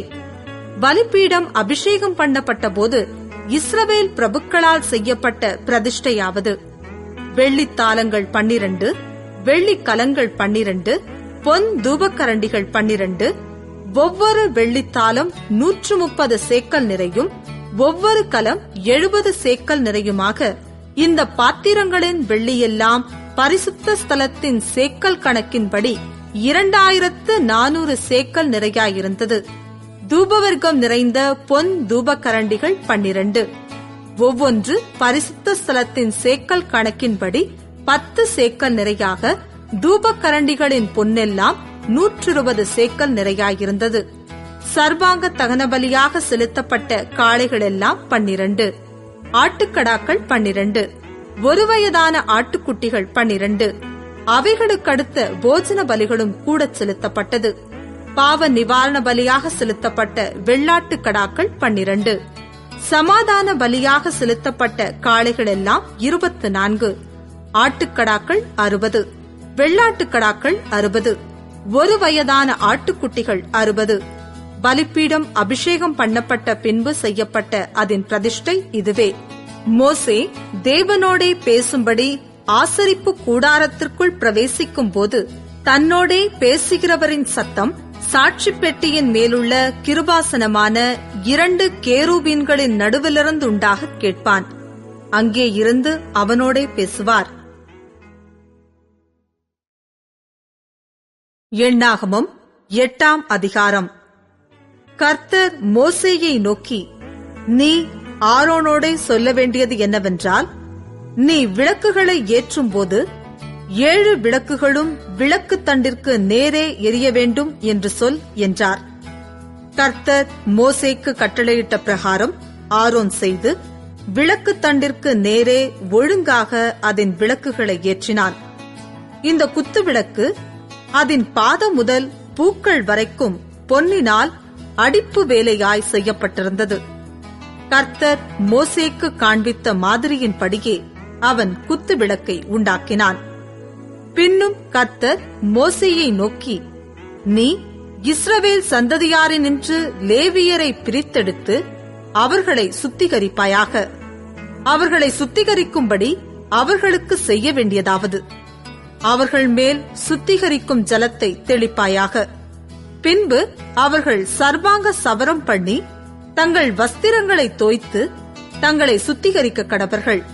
அப்பொழுது ஒரு காளையையும் அதற்கேற்ற எண்ணெயிலே பிசைந்த மெல்லிய மாவாகிய போஜன பலியையும் கொண்டுவர கடவர்கள். பாவ நிவாரண பலியாக வேறொரு காளையையும் நீ வாங்கி லேவியரை ஆசரிப்பு கூடாரத்துக்கு முன் வரச் செய்து இஸ்ரவேல் புத்திரரின் சபையார் எல்லாரையும் கூடிவர பண்ணுவாயாக. நீ லேவியரை கர்த்தருடைய சன்னதியில் வரப்பண்ணின போது இஸ்ரவேல் புத்திரர் தங்கள் கைகளை லேவியர் மேல் வைக்க கடவர்கள். லேவியர் கர்த்தருக்குரிய பணிவிடை செய்யும் பொருட்டு ஆரோன் அவர்களை இஸ்ரவேல் புத்திரரின் காணிக்கையாக கர்த்தருக்கு முன்பாக அசைவாட்டப்படும் காணிக்கையாய் நிறுத்த கடவன். அதன்பின் லேவியர் தங்கள் கைகளை காளைகளுடைய தலையின் மேல் வைப்பார்களாக. பின்பு நீ லேவியருக்காக பாவ நிவர்த்தி செய்யும் பொருட்டு கர்த்தருக்கு அவைகளில் ஒன்றை பாவ நிவாரண பலியாகவும் மற்றொன்றை சர்வாங்க தகன பலியாகவும் செலுத்தி லேவியரை ஆரோனுக்கும் அவன் குமாரனுக்கும் முன்பாக நிறுத்தி அவர்களை கர்த்தருக்கு அசைவாட்டப்படும் காணிக்கையாக்கி, இப்படி நீ லேவியரை இஸ்ரவேல் புத்திரரிலிருந்து பிரித்தெடுக்க கடவாய். லேவியர் என்னுடையவர்களாயிருப்பார்கள். இப்படி அவர்களை சுத்திகரித்து அவர்களை அசைவாட்டும் காணிக்கையாக்க கடவாய். அதன் பின்பு லேவியர் ஆசரிப்பு கூடாரத்தில் பணிவிடை செய்ய பிரவேசிக்க கடவர்கள். இஸ்ரவேல் புத்திரரிலிருந்து அவர்கள் எனக்கு முற்றிலும் கொடுக்கப்பட்டிருக்கிறார்கள். இஸ்ரவேல் புத்திரர் எல்லாரிலும் கர்ப்பந்திறந்து பிறக்கிற சகல முதற்பேருக்கும் பதிலாக அவர்களை எனக்கு எடுத்துக்கொண்டேன். இஸ்ரவேல் புத்திரரில் மனிதரிலும் மிருக ஜீவன்களிலும் முதற்பேரானதெல்லாம் என்னுடையது. நான் எகிப்து தேசத்திலே முதற்பேரான யாவையும் சங்கரித்த நாளிலே அவைகளை எனக்கென்று பரிசுத்தப்படுத்தி, பின்பு லேவியரை இஸ்ரவேல் புத்திரரிலுள்ள முதற்பேறு சகலத்திற்கும் பதிலாக எடுத்துக்கொண்டு லேவியர் இஸ்ரவேல் புத்திரருடைய பணிவிடையை ஆசரிப்பு கூடாரத்தில் செய்யும்படிக்கும் இஸ்ரவேல் புத்திரருக்காக பாவ நிவர்த்தி செய்யும்படிக்கும் இஸ்ரவேல் புத்திரர் தாங்களே பரிசுத்த ஸ்தலத்தில் சேருகிறதினால் இஸ்ரவேல் புத்திரரில் வாதையுண்டாகாதபடிக்கும் லேவியரை அவர்களிலிருந்து எடுத்து ஆரோனுக்கும் அவன் குமாரருக்கும் தத்தமாக கொடுத்தேன் என்றார். அப்பொழுது மோசேயும் ஆரோனும் இஸ்ரவேல் புத்திரரின் சபையார் யாவரும் கர்த்தர் லேவியரை குறித்து மோசேக்கு கட்டளையிட்டபடியெல்லாம் லேவியருக்கு செய்தார்கள். லேவியர் சுத்திகரிக்கப்பட்டு தங்கள் வஸ்திரங்களை தோய்த்தார்கள்.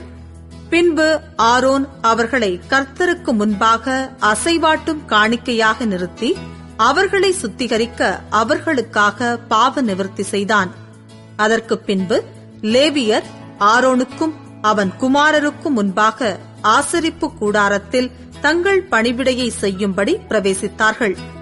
கர்த்தர் லேவியரை குறித்து மோசேக்கு கட்டளையிட்டபடியே அவர்களுக்கு செய்தார்கள். பின்னும் கர்த்தர் மோசேயை நோக்கி, லேவியருக்குரிய கட்டளை என்னவென்றால், 25 வயது முதல் அதற்கு மேற்பட்ட வயதுள்ள யாவரும் ஆசரிப்பு கூடாரத்தின் பணிவிடையை செய்யும் சேனையிலே சேவிக்க வர வேண்டும். 50 வயதுக்கு மேற்பட்டவர்கள் வேலை செய்யாமல் திருப்பணி சேனையை விட்டு ஆசரிப்பு கூடாரத்தின் காவலை காக்கிறதற்கு தங்கள் சகோதரரோடே கூட ஊழியம் செய்வதேயன்றி வேறொரு சேவகமும் செய்ய வேண்டியதில்லை. இப்படி லேவியர் செய்ய வேண்டிய வேலைகளை குறித்து திட்டம் பண்ண கடவாய் என்றார். எண்ணாகமம் 9ஆம் அதிகாரம். அவர்கள் எகிப்து தேசத்திலிருந்து புறப்பட்ட 2ஆம் வருஷம் 1ஆம் மாதத்தில் கர்த்தர் சீனாய் வனாந்திரத்தில் மோசேயை நோக்கி, குறித்த காலத்தில் இஸ்ரவேல் புத்திரர் பஸ்காவை ஆசரிக்க கடவர்கள். இந்த மாதம் 14ஆம் தேதி அந்தி நேரமான வேளையாகிய குறித்த காலத்தில் அதை ஆசரிக்க கடவீர்கள். அதற்குரிய எல்லா கட்டளையின்படியேயும் முறைமைகளின்படியேயும் அதை ஆசரிக்க கடவீர்கள் என்றார். அப்படியே பஸ்காவை ஆசரிக்கும்படி மோசே இஸ்ரவேல் புத்திரருக்கு கட்டளையிட்டான். அதனால் 1ஆம் மாதம் 14ஆம் தேதி அந்தி நேரமான வேளையில் சீனாய் வனாந்திரத்தில் பஸ்காவை ஆசரித்தார்கள். கர்த்தர் மோசேக்கு கட்டளையிட்டபடியெல்லாம் இஸ்ரவேல் புத்திரர் செய்தார்கள். அந்நாளில் சிலர் மனித பிரேதத்தினால் தீட்டுப்பட்டபடியினால் பஸ்காவை ஆசரிக்கத்தகாதவர்களாய் இருந்தார்கள். அவர்கள் அந்நாளிலே மோசேக்கும் ஆரோனுக்கும் முன்பாக வந்து, நாங்கள் மனித பிரேதத்தினால் தீட்டுப்பட்டவர்கள், குறித்த காலத்தில் இஸ்ரவேல் புத்திரரோடே கூட கர்த்தருக்கு காணிக்கையை செலுத்தாதபடிக்கு நாங்கள் விலக்கப்பட்டிருக்க வேண்டியது என்ன என்றார்கள். மோசே அவர்களை நோக்கி, பொறுங்கள், கர்த்தர் உங்களை குறித்து கட்டளையிடுவது என்ன என்று கேட்பேன் என்றான்.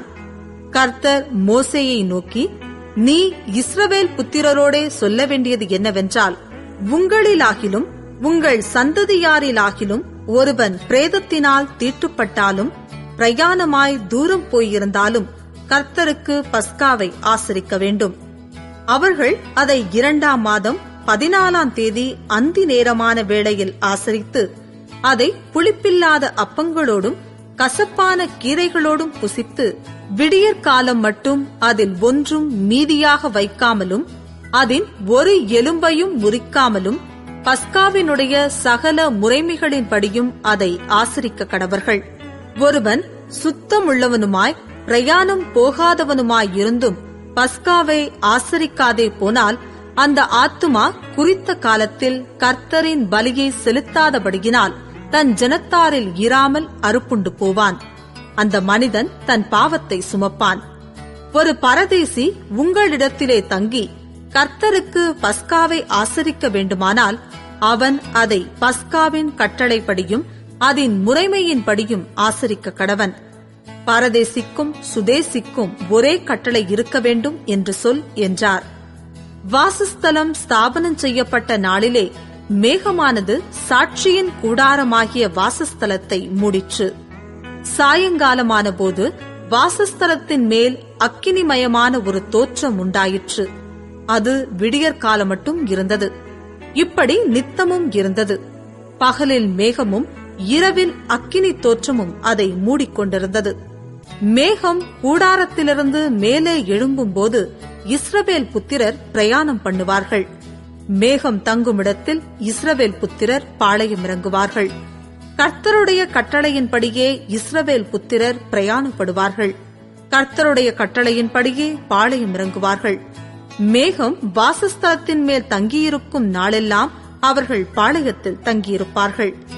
மேகம் நெடுநாள் வாசஸ்தலத்தின் மேல் தங்கியிருக்கும் போது இஸ்ரவேல் புத்திரர் பிரயாணப்படாமல் கர்த்தரின் காவலை காத்துக் கொண்டிருப்பார்கள். மேகம் சில நாள் மாத்திரம் வாசஸ்தலத்தின் மேல் தங்கியிருக்கும் போது கர்த்தருடைய கட்டளையின்படியே பாளையம் இறங்கியிருந்து கர்த்தருடைய கட்டளையின்படியே பிரயாணப்படுவார்கள். மேகம் சாயங்காலம் தொடங்கி விடியற்காலம் மட்டும் இருந்து விடியற்காலத்தில் உயர எழும்பும் போது உடனே பிரயாணப்படுவார்கள். பகலிலாகிலும் இரவிலாகிலும் மேகம் எழும்பும் போது பிரயாணப்படுவார்கள். மேகமானது 2 நாளாவது 1 மாதமாவது 1 வருஷமாவது வாசஸ்தலத்தின் மேல் தங்கியிருக்கும் போது இஸ்ரவேல் புத்திரர் பிரயாணம் பண்ணாமல் பாளையம் இறங்கியிருப்பார்கள். அது உயர எழும்பும் போதோ பிரயாணப்படுவார்கள். கர்த்தருடைய கட்டளையின்படியே பாளையம் இறங்குவார்கள். கர்த்தருடைய கட்டளையின்படியே பிரயாணம் பண்ணுவார்கள். கர்த்தர் மோசேயை கொண்டு கட்டளையிடுகிறபடியே கர்த்தருடைய காவலை காத்துக் கொள்வார்கள். எண்ணாகமம் 10ஆம் அதிகாரம். கர்த்தர் மோசேயை நோக்கி, சபையை கூடி வரவழைப்பதற்கும் பாளையங்களை பிரயாணப்படுத்துவதற்கும் உபயோகமாக 2 வெள்ளிப் பூரிகைகளை செய்து கொள்வாயாக. அவைகள் ஒரே வெள்ளித்தகட்டால் செய்யப்பட வேண்டும். அவைகளை ஊதும்போது சபையார் எல்லாரும் ஆசரிப்பு கூடார வாசலில் உன்னிடத்தில் கூடி வர வேண்டும். ஒன்றை மாத்திரம் ஊதினால் இஸ்ரவேலில் 1000 தலைவராகிய பிரபுக்கள் உன்னிடத்தில் கூடிவர கடவர்கள். நீங்கள் அவைகளை பெருந்தொனியாய் முழக்கும் போது கிழக்கே இறங்கியிருக்கிற பாளையங்கள் பிரயாணப்பட கடவது. அவைகளை நீங்கள் 2ஆந்தரம் பெருந்தொனியாய் முழக்கும் போது தெற்கே இறங்கியிருக்கிற பாளையங்கள் பிரயாணப்பட கடவது. அவர்களை பிரயாணப்படுத்துவதற்கு பெருந்தொனியாய் முழக்க வேண்டும். சபையை கூட்டுகிறதற்கு நீங்கள் ஊத வேண்டியதே அன்றி பெருந்தொனியாய் முழக்க வேண்டாம். ஆரோனின் குமாரராகிய ஆசாரியர் பூரிகைகளை ஊதக்கடவர்கள். உங்கள் தலைமுறை தோறும் இது உங்களுக்கு நித்திய கட்டளையாயிருக்க கடவது. உங்கள் தேசத்தில் உங்களை துன்பப்படுத்துகிற சத்துருவுக்கு விரோதமாக யுத்தத்துக்கு போகும்போது பூரிகைகளை பெருந்தொனியாய் முழக்க கடவீர்கள். அப்பொழுது உங்கள் தேவனாகிய கர்த்தருடைய சமூகத்திலே நீங்கள் நினைவு கூறப்பட்டு உங்கள் பகைஞருக்கு நீங்களாகி ரட்சிக்கப்படுவீர்கள். உங்கள் மகிழ்ச்சியின் நாளிலும் உங்கள் பண்டிகைகளிலும் மாத பிறப்புகளிலும் உங்கள் சர்வாங்க தகன பலிகளும் சமாதான பலிகளும் செலுத்தப்படும் போது பூரிகைகளை ஊத வேண்டும். அப்பொழுது அவைகள் உங்கள் தேவனுடைய சமூகத்தில் உங்களுக்கு ஞாபக குறியாயிருக்கும். நான் உங்கள் தேவனாகிய கர்த்தர் என்றார். 2ஆம் வருஷம் 2ஆம் மாதம் 20ஆம் தேதியில் மேகம் சாட்சியினுடைய வாசஸ்தலத்தின் மீதிலிருந்து உயர எழும்பிற்று. அப்பொழுது இஸ்ரவேல் புத்திரர் சீனாய் வனாந்திரத்திலிருந்து தங்கள் பிரயாண வரிசைகளாய் புறப்பட்டார்கள். மேகம் பாரான் வனாந்திரத்தில் தங்கிற்று. இப்படியே கர்த்தர் மோசேயை கொண்டு கட்டளையிட்டபடி முதல் பிரயாணம் பண்ணினார்கள். யூதா சந்ததியாருடைய பாளையத்தின் கொடி அவர்கள் சேனைகளோட முதல் புறப்பட்டது. அவனுடைய சேனைக்கு அம்மினதாபின் குமாரன் நகசோன் தலைவனாயிருந்தான். இசக்கார் சந்ததியாருடைய கோத்திரத்தின் சேனைக்கு சூவாரின் குமாரன் நெத்தனையேல் தலைவனாயிருந்தான். செபுலோன் சந்ததியாருடைய கோத்திரத்தின் சேனைக்கு ஏலோனின் குமாரன் எலியாப் தலைவனாயிருந்தான். அப்பொழுது வாசஸ்தலம் இறக்கி வைக்கப்பட்டது. அதை கெர்சோன் புத்திரரும் மெராரி புத்திரரும் சுமந்து கொண்டு புறப்பட்டார்கள். அதற்கு பின்பு ரூபன் சந்ததியாருடைய பாளையத்தின் கொடி அவர்கள் சேனைகளோட புறப்பட்டது.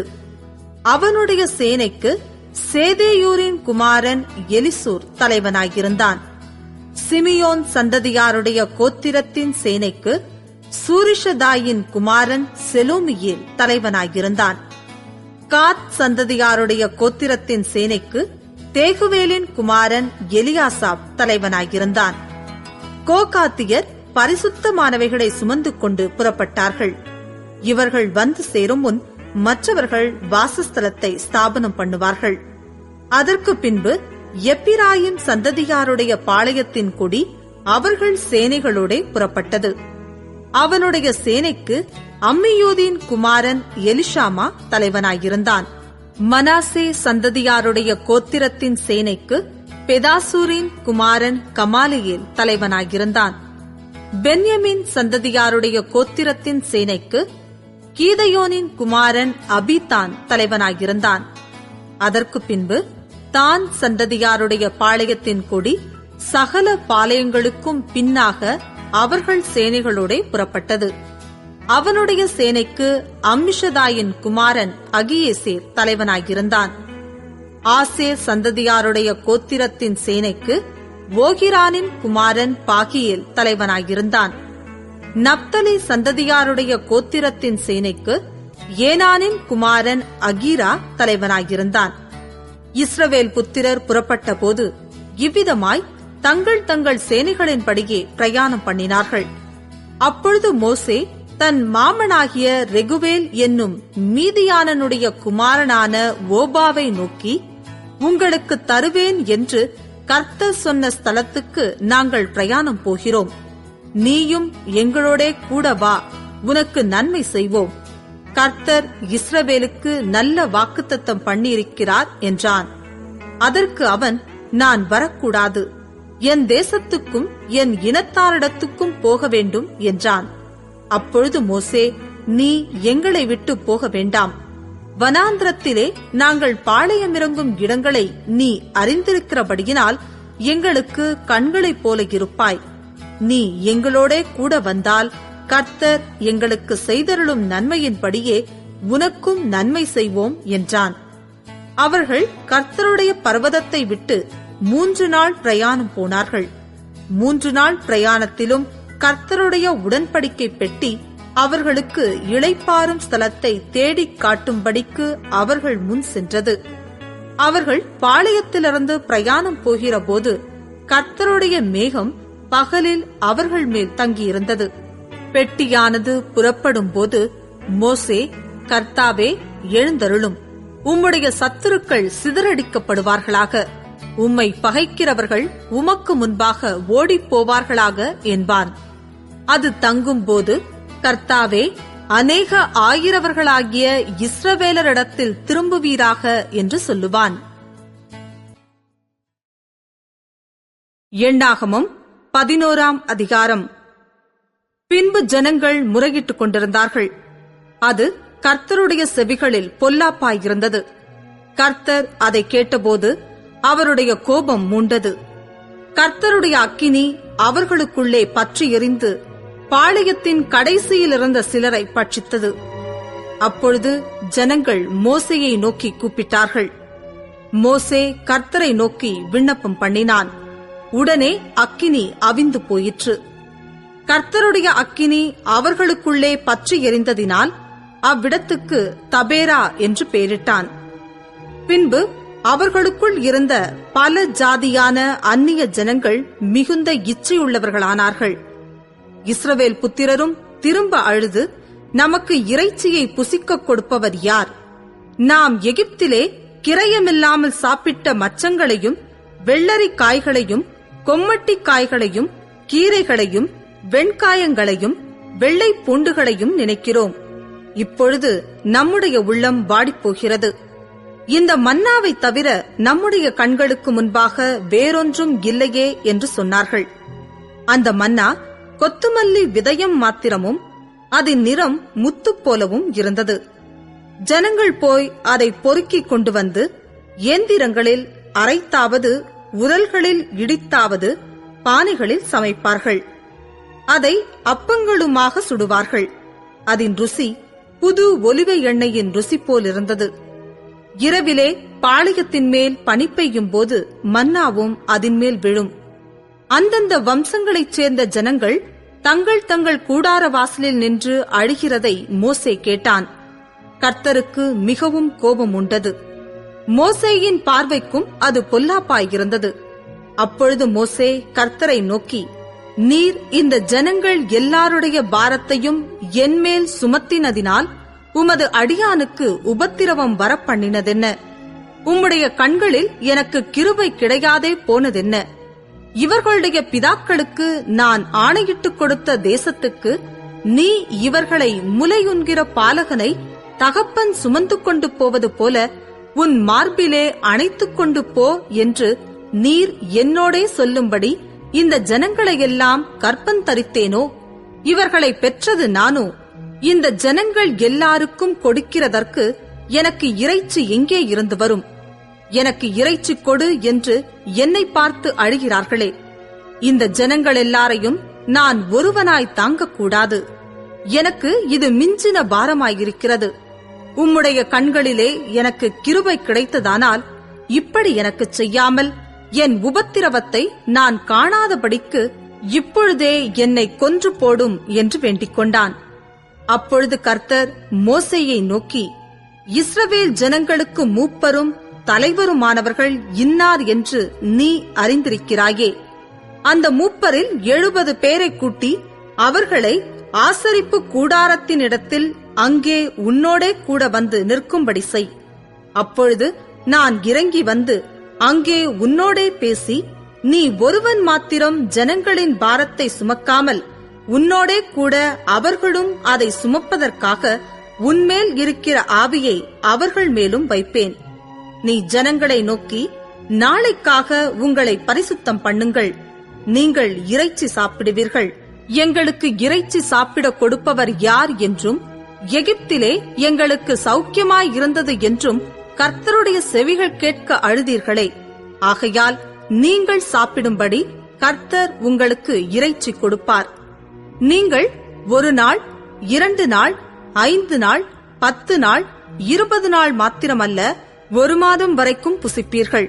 அது உங்கள் மூக்காலே புறப்பட்டு உங்களுக்கு தெவிட்டி போகும் மட்டும் புசிப்பீர்கள். உங்களுக்குள்ளே இருக்கிற கர்த்தரை அசட்டை பண்ணி, நாங்கள் ஏன் எகிப்திலிருந்து புறப்பட்டோம் என்று அவருக்கு முன்பாக அழுதீர்களே என்று சொல் என்றார். அதற்கு மோசே, என்னோடு இருக்கிற காலாட்கள் 6 லட்சம் பேர். 1 மாதம் முழுவதும் புசிக்கும்படி அவர்களுக்கு இறைச்சி கொடுப்பேன் என்று சொன்னீரே. ஆடு மாடுகளை அவர்களுக்காக அடித்தாலும் அவர்களுக்கு போதுமா?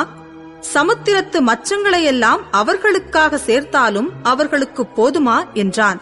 அதற்கு கர்த்தர் மோசேயை நோக்கி, கர்த்தருடைய கை குறுகியிருக்கிறதோ? என் வார்த்தையின்படி நடக்குமோ நடவாதோ என்று நீ இப்பொழுது காண்பாய் என்றார். அப்பொழுது மோசே புறப்பட்டு கர்த்தருடைய வார்த்தைகளை ஜனங்களுக்குச் சொல்லி, ஜனங்களின் மூப்பரில் 70 பேரை கூட்டி கூடாரத்தைச் சுற்றிலும் அவர்களை நிறுத்தினான். கர்த்தர் மேகத்தில் இறங்கி அவனோடே பேசி, அவன் மேலிருந்த ஆவியை மூப்பராகிய அந்த 70 பேர் மேலும் வைத்தார். அந்த ஆவி அவர்கள் மேல் வந்து தங்கின மாத்திரத்தில் தீர்க்க தரிசனம் சொன்னார்கள். சொல்லி பின்பு ஓய்ந்தார்கள். அப்பொழுது 2 பேர் பாளையத்தில் இருந்து விட்டார்கள். ஒருவன் பேர் எல்தாத், மற்றவன் பேர் மேத்தாத். அவர்களும் பேர் வழியில் எழுதப்பட்டிருந்தும் கூடாரத்துக்கு போக புறப்படாதிருந்தார்கள். அவர்கள் மேலும் ஆவி வந்து தங்கினதினால் பாளையத்தில் தீர்க்க தரிசனம் சொன்னார்கள். ஒரு பிள்ளையாண்டான் ஓடி வந்து, எல்தாதும் மேத்தாதும் பாளையத்தில் தீர்க்க தரிசனம் சொல்லுகிறார்கள் என்று மோசேவுக்கு அறிவித்தான். உடனே மோசேயின் இடத்திலுள்ள வாலிபரில் ஒருவனும் அவனுடைய ஊழியக்காரனும் நூனின் குமாரனுமாகிய யோசுவா பிரதியுத்தரமாக, என் ஆண்டவனாகிய மோசேயே, அவர்களை தடை பண்ணும் என்றான். அதற்கு மோசே, நீ எனக்காக வைராக்கியம் காண்பிக்கிறாயோ? கர்த்தருடைய ஜனங்கள் எல்லாரும் தீர்க்க தரிசனம் சொல்லத்தக்கதாக கர்த்தர் தம்முடைய ஆவியை அவர்கள் மேல் இறங்க பண்ணினால் நலமாயிருக்குமே என்றான். பின்பு மோசேயும் இஸ்ரவேலின் மூப்பரும் பாளையத்திலே வந்து சேர்ந்தார்கள். அப்பொழுது கர்த்தரிடத்திலிருந்து புறப்பட்ட ஒரு காற்று சமுத்திரத்திலிருந்து காடைகளை அடித்துக் கொண்டு வந்து பாளையத்திலும் பாளையத்தைச் சுற்றிலும் இந்த பக்கம் 1 நாள் பிரயாணம் மட்டும், அந்த பக்கம் 1 நாள் பிரயாணம் மட்டும் தரையின் மேல் 2 முழ உயரம் விழுந்து கிடக்கச் செய்தது.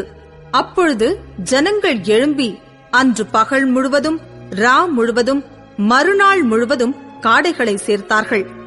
கொஞ்சமாய் சேர்த்தவன் 10 ஓமர் அளவு சேர்த்தான். அவைகளை பாளையத்தைச் சுற்றிலும் தங்களுக்காக குவித்து வைத்தார்கள். தங்கள் பற்கள் நடுவே இருக்கும் இறைச்சியை அவர்கள் மென்று தின்னும் முன்னே கர்த்தருடைய கோபம் ஜனங்களுக்குள்ளே மூண்டது. கர்த்தர் ஜனங்களை மகா பெரிய வாதையால் பாதித்தார். இச்சித்த ஜனங்களை அங்கே அடக்கம் பண்ணினதினால் அந்த ஸ்தலத்துக்கு கிப்ரோத் அத்தாவா என்று பெயரிட்டான். பின்பு ஜனங்கள் கிப்ரோத் அத்தாவா என்னும் இடத்தை விட்டு ஆசரோத்துக்கு பிரயாணம் பண்ணி ஆசரோத்திலே தங்கினார்கள். எண்ணாகமம் 12ஆம் அதிகாரம். எத்தியோப்பியா தேசத்து ஸ்திரீயை மோசே விவாகம் பண்ணியிருந்தபடியினால் மிரியாமும் ஆரோனும் அவன் விவாகம் பண்ணின எத்தியோப்பியா தேசத்து ஸ்திரீயின் நிமித்தம் அவனுக்கு விரோதமாய் பேசி, கர்த்தர் மோசேயைக் கொண்டு மாத்திரம் பேசினாரோ, எங்களைக் கொண்டும் அவர் பேசினதில்லையோ என்றார்கள். கர்த்தர் அதைக் கேட்டார். மோசேயானவன் பூமியிலுள்ள சகல மனிதரிலும் மிகுந்த சாந்த குணமுள்ளவனாயிருந்தான். சடுதியிலே கர்த்தர் மோசேயையும் ஆரோனையும் மிரியாமையும் நோக்கி, நீங்கள் 3 பேரும் ஆசரிப்பு கூடாரத்துக்கு புறப்பட்டு வாருங்கள் என்றார். 3 பேரும் போனார்கள். கர்த்தர் மேகத்தூணில் இறங்கி கூடார வாசலிலே நின்று ஆரோனையும் மிரியாமையும் கூப்பிட்டார். அவர்கள் இருவரும் போனார்கள். அப்பொழுது அவர், என் வார்த்தைகளை கேளுங்கள். உங்களுக்குள்ளே ஒருவன் தீர்க்கதரிசியாயிருந்தால் கர்த்தராகிய நான் தரிசனத்தில் என்னை அவனுக்கு வெளிப்படுத்தி சொப்பனத்தில் அவனோடே பேசுவேன். என் தாசனாகிய மோசேயோ அப்படிப்பட்டவன் அல்ல. என் வீட்டில் எங்கும் அவன் உண்மையுள்ளவன். நான் அவனுடன் மறைப்பொருளாக அல்ல, முகமுகமாகவும் பிரத்யட்சமாகவும் பேசுகிறேன். அவன் கர்த்தரின் சாயலை காண்கிறான். இப்படி இருக்க நீங்கள் என் தாசனாகிய மோசேக்கு விரோதமாய் பேச உங்களுக்கு பயமில்லாமற் போனதென்ன என்றார். கர்த்தருடைய கோபம் அவர்கள் மேல் மூண்டது. அவர் போய்விட்டார். மேகம் கூடாரத்தை விட்டு நீங்கி போயிற்று. மிரியாம் உறைந்த மழையின் வெண்மை போன்ற குஷ்டரோகியானாள். ஆரோன் மிரியாமை பார்த்தபோது அவள் குஷ்டரோகியாயிருக்க கண்டான். அப்பொழுது ஆரோன் மோசேயை நோக்கி, ஆ என் ஆண்டவனே, நாங்கள் புத்தியீனமாய் செய்த இந்த பாவத்தை எங்கள் மேல் சுமத்தாதிரும். தன் தாயின் கர்ப்பத்தில் பாதி மாம்சம் அழுகி செத்து விழுந்த பிள்ளையைப் போல அவள் ஆகாதிருப்பாளாக என்றான். அப்பொழுது மோசே கர்த்தரை நோக்கி, என் தேவனே, அவளை குணமாக்கும் என்று கெஞ்சினான். கர்த்தர் மோசேயை நோக்கி, அவள் தகப்பன் அவள் முகத்திலே காரி துப்பினதுண்டானால் அவள் 7 நாள் வெட்கப்பட வேண்டாமோ? அதுபோலவே அவள் 7 நாள் பாளையத்துக்கு புறம்பே விலக்கப்பட்டிருந்து பின்பு சேர்த்துக்கொள்ளப்பட கடவள் என்றார். அப்படியே மிரியாம் 7 நாள் பாளையத்துக்கு புறம்பே விலக்கப்பட்டிருந்தாள். மிரியாம் சேர்த்துக் கொள்ளப்படும் மட்டும் ஜனங்கள் பிரயாணம் பண்ணாதிருந்தார்கள். பின்பு ஜனங்கள் ஆசரோத்திலிருந்து புறப்பட்டு பாரான் வனாந்திரத்திலே பாளையம் இறங்கினார்கள். எண்ணாகமம் 13ஆம் அதிகாரம். கர்த்தர் மோசேயை நோக்கி, நான் இஸ்ரவேல் புத்திரருக்கு கொடுக்கும் கானான் தேசத்தை சுற்றி பார்ப்பதற்கு நீ மனிதரை அனுப்பு. ஒவ்வொரு பிதாக்களின் கோத்திரத்திலும் ஒவ்வொரு பிரபுவாகிய புருஷனை அனுப்ப வேண்டும் என்றார். மோசே கர்த்தருடைய வாக்கின்படியே அவர்களை பாரான் வனாந்திரத்திலிருந்து அனுப்பினான். அந்த மனிதர் யாவரும் இஸ்ரவேல் புத்திரரின் தலைவர்கள். அவர்களுடைய நாமங்களாவன: ரூபன் கோத்திரத்தில் சக்கூரின் குமாரன் சம்முவா, சிமியோன் கோத்திரத்தில் ஓரியின் குமாரன் சாப்பாத், யூதா கோத்திரத்தில் எப்புன்னேயின் குமாரன் காலேப், இசக்கார் கோத்திரத்தில் யோசேப்பின் குமாரன் ஈகால், எப்பிராயிம் கோத்திரத்தில் நூனின் குமாரன் ஓசேயா, பென்யமீன் கோத்திரத்தில் ரப்புவின் குமாரன் பல்தி, செபுலோன் கோத்திரத்தில் சோதியின் குமாரன் காதியேல், யோசேப்பின் கோத்திரத்தைச் சேர்ந்த மனாசே கோத்திரத்தில் சூசின் குமாரன் காதி, தான் கோத்திரத்தில் கெமல்லியின் குமாரன் அம்மியேல், ஆசேர் கோத்திரத்தில் மிகாவேலின் குமாரன் சேத்தூர், நப்தலி கோத்திரத்தில் ஒபேசியின் குமாரன் நாகபி, காத் கோத்திரத்தில் மாகியின் குமாரன் கூவேல். தேசத்தை சுற்றி பார்க்கும்படி மோசே அனுப்பின மனிதரின் நாமங்கள் இவைகளே. நூனின் குமாரனாகிய ஓசேயாவுக்கு யோசுவா என்று மோசே பேரிட்டிருந்தான். அவர்களை மோசே கானான் தேசத்தை சுற்றி பார்க்கும்படி அனுப்புகையில் அவர்களை நோக்கி, நீங்கள் இப்படி தெற்கே போய் மலையில் ஏறி தேசம் எப்படிப்பட்டதென்றும் அங்கே குடியிருக்கிற ஜனங்கள் பலவான்களோ பலவீனர்களோ கொஞ்சம் பேரோ அநேகம் பேரோ என்றும் அவர்கள் குடியிருக்கிற தேசம் எப்படிப்பட்டது, அது நல்லதோ கெட்டதோ என்றும் அவர்கள் பட்டணங்கள் எப்படிப்பட்டதென்றும் அவர்கள் கூடாரங்களில் குடியிருக்கிறவர்களோ கோட்டைகளில் குடியிருக்கிறவர்களோ என்றும் நிலம் எப்படிப்பட்டது, அது வளப்பமானதோ இளப்பமானதோ என்றும் அதில் விருட்சங்கள் உண்டோ இல்லையோ என்றும் பாருங்கள். தைரியம் கொண்டிருந்து தேசத்தின் கனிகளிலே சிலவற்றை கொண்டு வாருங்கள் என்றான். அக்காலம் திராட்சைச் செடி முதற்பழம் பழுக்கிற காலமாயிருந்தது. அவர்கள் போய் சீன் வனாந்திரம் தொடங்கி ஆமாத்துக்கு போகிற வழியாகிய ரேகோப் மட்டும் தேசத்தை சுற்றி பார்த்து தெற்கேயும் சென்று எபிரோன் மட்டும் போனார்கள். அங்கே ஏனாக்கின் குமாரராகிய அகீமானும் சேசாயும் தல்மாயும் இருந்தார்கள். எபிரோன் எகிப்திலுள்ள சோவானுக்கு 7 வருஷத்திற்கு முன்னே கட்டப்பட்டது. பின்பு அவர்கள் எஸ்கோல் பள்ளத்தாக்கு மட்டும் போய் அங்கே ஒரே குலையுள்ள ஒரு திராட்சைக் கொடியை அறுத்தார்கள். அதை ஒரு தடியிலே 2 பேர் கட்டி தூக்கி கொண்டு வந்தார்கள். மாதளம் பழங்களிலும் அத்திப்பழங்களிலும் சிலவற்றை கொண்டு வந்தார்கள். இஸ்ரவேல் புத்திரர் அங்கே அறுத்த திராட்சை குலையின் நிமித்தம் அவ்விடம் எஸ்கோல் பள்ளத்தாக்கு எண்ணப்பட்டது.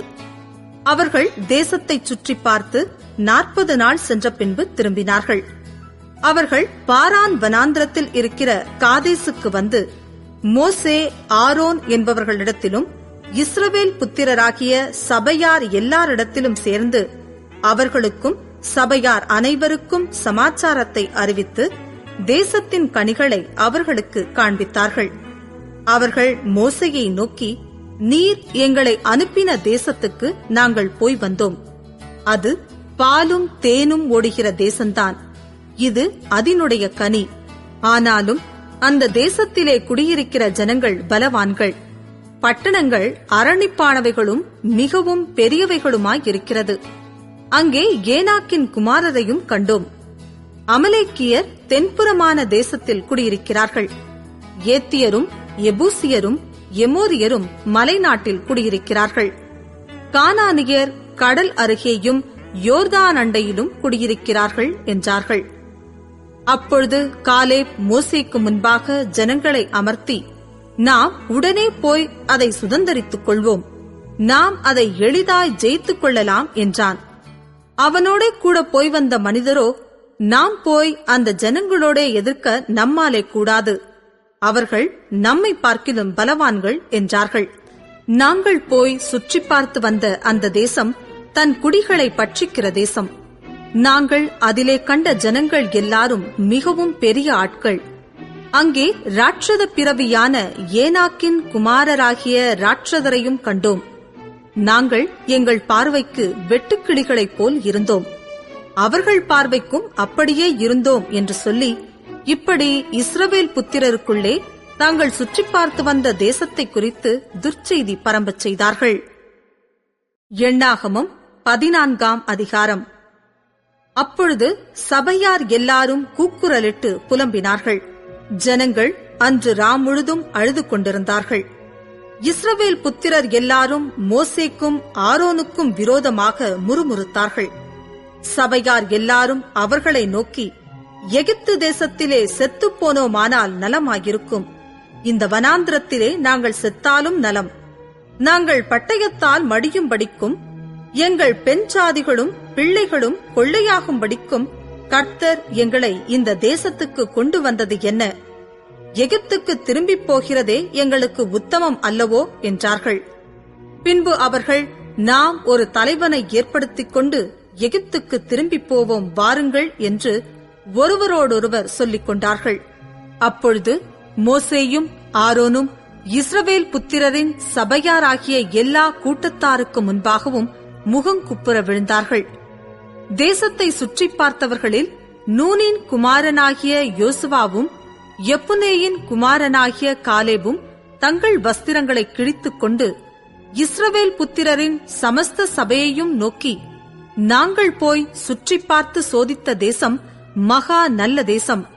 கர்த்தர் நம்மேல் பிரியமாயிருந்தால் அந்த தேசத்திலே நம்மை கொண்டு போய் பாலும் தேனும் ஓடுகிற அந்த தேசத்தை நமக்கு கொடுப்பார். கர்த்தருக்கு விரோதமாக மாத்திரம் கலகம் பண்ணாதிருங்கள். அந்த தேசத்தின் ஜனங்களுக்கு நீங்கள் பயப்பட வேண்டியதில்லை, அவர்கள் நமக்கு இரையாவார்கள். அவர்களை காத்த நிழல் அவர்களை விட்டு விலகிப் போயிற்று. கர்த்தர் நம்மோடே இருக்கிறார், அவர்களுக்கு பயப்பட வேண்டியதில்லை என்றார்கள். அப்பொழுது அவர்கள் மேல் கல்லெறிய வேண்டும் என்று சபையார் எல்லாரும் சொன்னார்கள். உடனே கர்த்தருடைய மகிமை ஆசரிப்பு கூடாரத்தில் இஸ்ரவேல் புத்திரர் எல்லாருக்கும் முன்பாக காணப்பட்டது. கர்த்தர் மோசேயை நோக்கி, எதுவரைக்கும் இந்த ஜனங்கள் எனக்கு கோபம் உண்டாக்குவார்கள்? தங்களுக்குள்ளே நான் காட்டின சகல அடையாளங்களையும் அவர்கள் கண்டும் எதுவரைக்கும் என்னை விசுவாசியாதிருப்பார்கள்? நான் அவர்களை கொள்ளை நோயினால் வாதித்து சுதந்திரத்துக்கு புறம்பாக்கி போட்டு அவர்களை பார்க்கிலும் உன்னை பெரிதும் பலத்ததுமான ஜாதியாக்குவேன் என்றார். மோசே கர்த்தரை நோக்கி, எகிப்தியர் இதை கேட்பார்கள், அவர்கள் நடுவிலிருந்து உம்முடைய வல்லமையினாலே இந்த ஜனங்களை கொண்டு வந்தீரே. கர்த்தராகிய நீர் இந்த ஜனங்களின் நடுவே இருக்கிறதையும், கர்த்தராகிய நீர் முகமுகமாய் தரிசனமாகிறதையும், உம்முடைய மேகம் இவர்கள் மேல் நிற்கிறதையும், பகலில் மேகத்தூணிலும் இரவில் அக்கினி தூணிலும் நீர் இவர்களுக்கு முன் செல்லுகிறதையும் கேட்டிருக்கிறார்கள். இந்த தேசத்தின் குடிகளுக்கும் சொல்லுவார்கள், ஒரே மனிதனை கொல்லுகிறது போல இந்த ஜனங்களை எல்லாம் நீர் கொல்வீரானால், அப்பொழுது உம்முடைய கீர்த்தியை கேட்டிருக்கும் புறஜாதியார், கர்த்தர் அந்த ஜனங்களுக்கு கொடுப்போம் என்று ஆணையிட்டிருந்த தேசத்திலே அவர்களை கொண்டு போய் விடக் கூடாதே போனபடியினால் அவர்களை வனாந்திரத்திலே கொன்று போட்டார் என்பார்களே. ஆகையால் கர்த்தர் நீடிய சாந்தமும் மிகுந்த கிருபையும் உள்ளவர் என்றும், அக்கிரமத்தையும் மீறுதலையும் மன்னிக்கிறவர் என்றும், குற்றமுள்ளவர்களை குற்றமற்றவர்களாக விடாமல் பிதாக்கள் செய்த அக்கிரமத்தை பிள்ளைகளிடத்தில் 3ஆம் 4ஆம் தலைமுறை மட்டும் விசாரிக்கிறவர் என்றும் நீர் சொல்லியிருக்கிறபடியே என் ஆண்டவருடைய வல்லமை பெரிதாய் விளங்குவதாக. உமது கிருபையினுடைய மகத்துவத்தின்படியேயும், எகிப்தை விட்டது முதல் இந்நாள் வரைக்கும் இந்த ஜனங்களுக்கு மன்னித்து வந்ததின்படியேயும் இந்த ஜனங்களின் அக்கிரமத்தை மன்னித்தருளும் என்றான். அப்பொழுது கர்த்தர், உன் வார்த்தையின்படியே மன்னித்தேன். பூமியெல்லாம் கர்த்தருடைய மகிமையினால் நிறைந்திருக்கும் என்று என்னுடைய ஜீவனை கொண்டு சொல்லுகிறேன். என் மகிமையையும் நான் எகிப்திலும் வனாந்திரத்திலும் செய்த என் அடையாளங்களையும் கண்டிருந்தும் என் சத்தத்துக்கு செவிக்கொடாமல் இதனோடே 10 முறை என்னை பரீட்சை பார்த்த மனிதரில் ஒருவரும் அவர்கள் பிதாக்களுக்கு நான் ஆணையிட்டுக் கொடுத்த தேசத்தை காண மாட்டார்கள். எனக்கு கோபம் உண்டாக்கினவர்களில் ஒருவரும் அதை காண மாட்டார்கள். என்னுடைய தாசனாகிய காலேப் வேறே ஆவியை உடையவனாயிருக்கிறபடியினாலும், உத்தமமாய் என்னை பின்பற்றி வந்தபடியினாலும், அவன் போய் வந்த தேசத்திலே அவனைச் சேர பண்ணுவேன். அவன் சந்ததியார் அதை சுதந்தரித்துக் கொள்ளுவார்கள். அமலேக்கியரும் கானானியரும் பள்ளத்தாக்கிலே குடியிருக்கிறபடியினால், நாளைக்கு நீங்கள் திரும்பி சிவந்த சமுத்திரத்துக்கு போகிற வழியாய் வனாந்திரத்துக்கு பிரயாணம் பண்ணுங்கள் என்றார். பின்னும் கர்த்தர் மோசேயையும் ஆரோனையும் நோக்கி, எனக்கு விரோதமாய் முறுமுறுக்கிற இந்த பொல்லாத சபையாரை எதுவரைக்கும் பொறுப்பேன்? இஸ்ரவேல் புத்திரர் எனக்கு விரோதமாய் முறுமுறுக்கிறதை கேட்டேன். நீ அவர்களோடே சொல்ல வேண்டியது என்னவென்றால், நீங்கள் என் செவிகள் கேட்க சொன்ன பிரகாரம் உங்களுக்குச் செய்வேன் என்பதை என் ஜீவனை கொண்டு சொல்லுகிறேன் என்று கர்த்தர் உரைக்கிறார். இந்த வனாந்திரத்தில் உங்கள் பிரேதங்கள் விழும். உங்களில் 20 வயது முதல் அதற்கு மேற்பட்டவர்களாக எண்ணப்பட்டு உங்கள் தொகைக்கு உட்பட்டவர்களும் எனக்கு விரோதமாய் முறுமுறுத்திருக்கிறவர்களுமாகிய அனைவரின் பிரேதங்களும் விடும். எப்புனேயின் குமாரன் காலேபும் நூனின் குமாரன் யோசுவாவும் தவிர மற்றவர்களாகிய நீங்கள் நான் உங்களை குடியேற்றுவேன் என்று ஆணையிட்டுக் கொடுத்த தேசத்தில் பிரவேசிப்பதில்லை. கொள்ளையாவார்கள் என்று நீங்கள் சொன்ன உங்கள் குழந்தைகளையோ நான் அதில் பிரவேசிக்கச் செய்வேன். நீங்கள் அசட்டை பண்ணின தேசத்தை அவர்கள் கண்டறிவார்கள். உங்கள் பிரேதங்களோ இந்த வனாந்திரத்திலே விழும். அவைகள் வனாந்திரத்திலே விழுந்து தீரும் மட்டும் உங்கள் பிள்ளைகள் 40 வருஷம் வனாந்திரத்திலே திரிந்து நீங்கள் சோரம் போன பாதகத்தை சுமப்பார்கள். நீங்கள் தேசத்தை சுற்றி பார்த்த 40 நாள் இலக்கத்தின்படியே ஒவ்வொரு நாள் ஒவ்வொரு வருஷமாக நீங்கள் 40 வருஷம் உங்கள் அக்கிரமங்களைச் சுமந்து என் உடன்படிக்கைக்கு வந்த மாறுதலை உணருவீர்கள். கர்த்தராகிய நான் இதைச் சொன்னேன். எனக்கு விரோதமாய் கூட்டம் கூடின இந்த பொல்லாத சபையார் யாவருக்கும் இப்படியே செய்வேன். இந்த வனாந்திரத்திலே அழிவார்கள், இங்கே சாவார்கள் என்று சொல் என்றார். அந்த தேசத்தை சோதித்துப் பார்க்கும்படி மோசேயால் அனுப்பப்பட்டு திரும்பி அந்த தேசத்தை குறித்து துர்ச்செய்தி கொண்டு வந்து சபையார் எல்லாரும் அவனுக்கு விரோதமாய் முறுமுறுக்கும்படி அந்த துர்ச்செய்தியை சொன்னவர்களாகிய அந்த மனிதர் கர்த்தருடைய சந்நிதியில் வாதையினால் செத்தார்கள். தேசத்தை சுற்றி பார்க்க போன அந்த மனிதரில் நூனின் குமாரனாகிய யோசுவாவும் எப்புனேயின் குமாரனாகிய காலேபும் மாத்திரம் உயிரோடு இருந்தார்கள். மோசே இந்த வார்த்தைகளை இஸ்ரவேல் புத்திரர் அனைவரோடும் சொன்னபோது ஜனங்கள் மிகவும் துக்கித்தார்கள். அதிகாலமே அவர்கள் எழுந்திருந்து, நாங்கள் பாவம் செய்தோம், கர்த்தர் வாக்குத்தத்தம் பண்ணின இடத்துக்கு நாங்கள் போவோம் என்று சொல்லி மலையின் உச்சியில் ஏற துணிந்தார்கள். மோசே அவர்களை நோக்கி, நீங்கள் இப்படி கர்த்தரின் கட்டளையை மீறுகிறதென்ன? அது உங்களுக்கு வாய்க்காது. நீங்கள் உங்கள் சத்துருக்களுக்கு முன்பாக முறிய அடிக்கப்படாதபடிக்கு ஏறி போகாதிருங்கள். கர்த்தர் உங்கள் நடுவில் இரார். அமலேக்கியரும் கானானியரும் அங்கே உங்களுக்கு முன்னே இருக்கிறார்கள். பட்டயத்தினால் விழுவீர்கள். நீங்கள் கர்த்தரை விட்டு பின்வாங்கினபடியால் கர்த்தர் உங்களோடே இருக்க மாட்டார் என்றான். ஆனாலும் அவர்கள் மலையின் உச்சியில் ஏற துணிந்தார்கள். கர்த்தருடைய உடன்படிக்கையின் பெட்டியும் மோசேயும் பாளையத்தை விட்டு போகவில்லை. அப்பொழுது அமலேக்கியரும் கானானியரும் அந்த மலையிலே இருந்து இறங்கி வந்து அவர்களை முறிய அடித்து அவர்களை ஓர்மா மட்டும் துரத்தினார்கள்.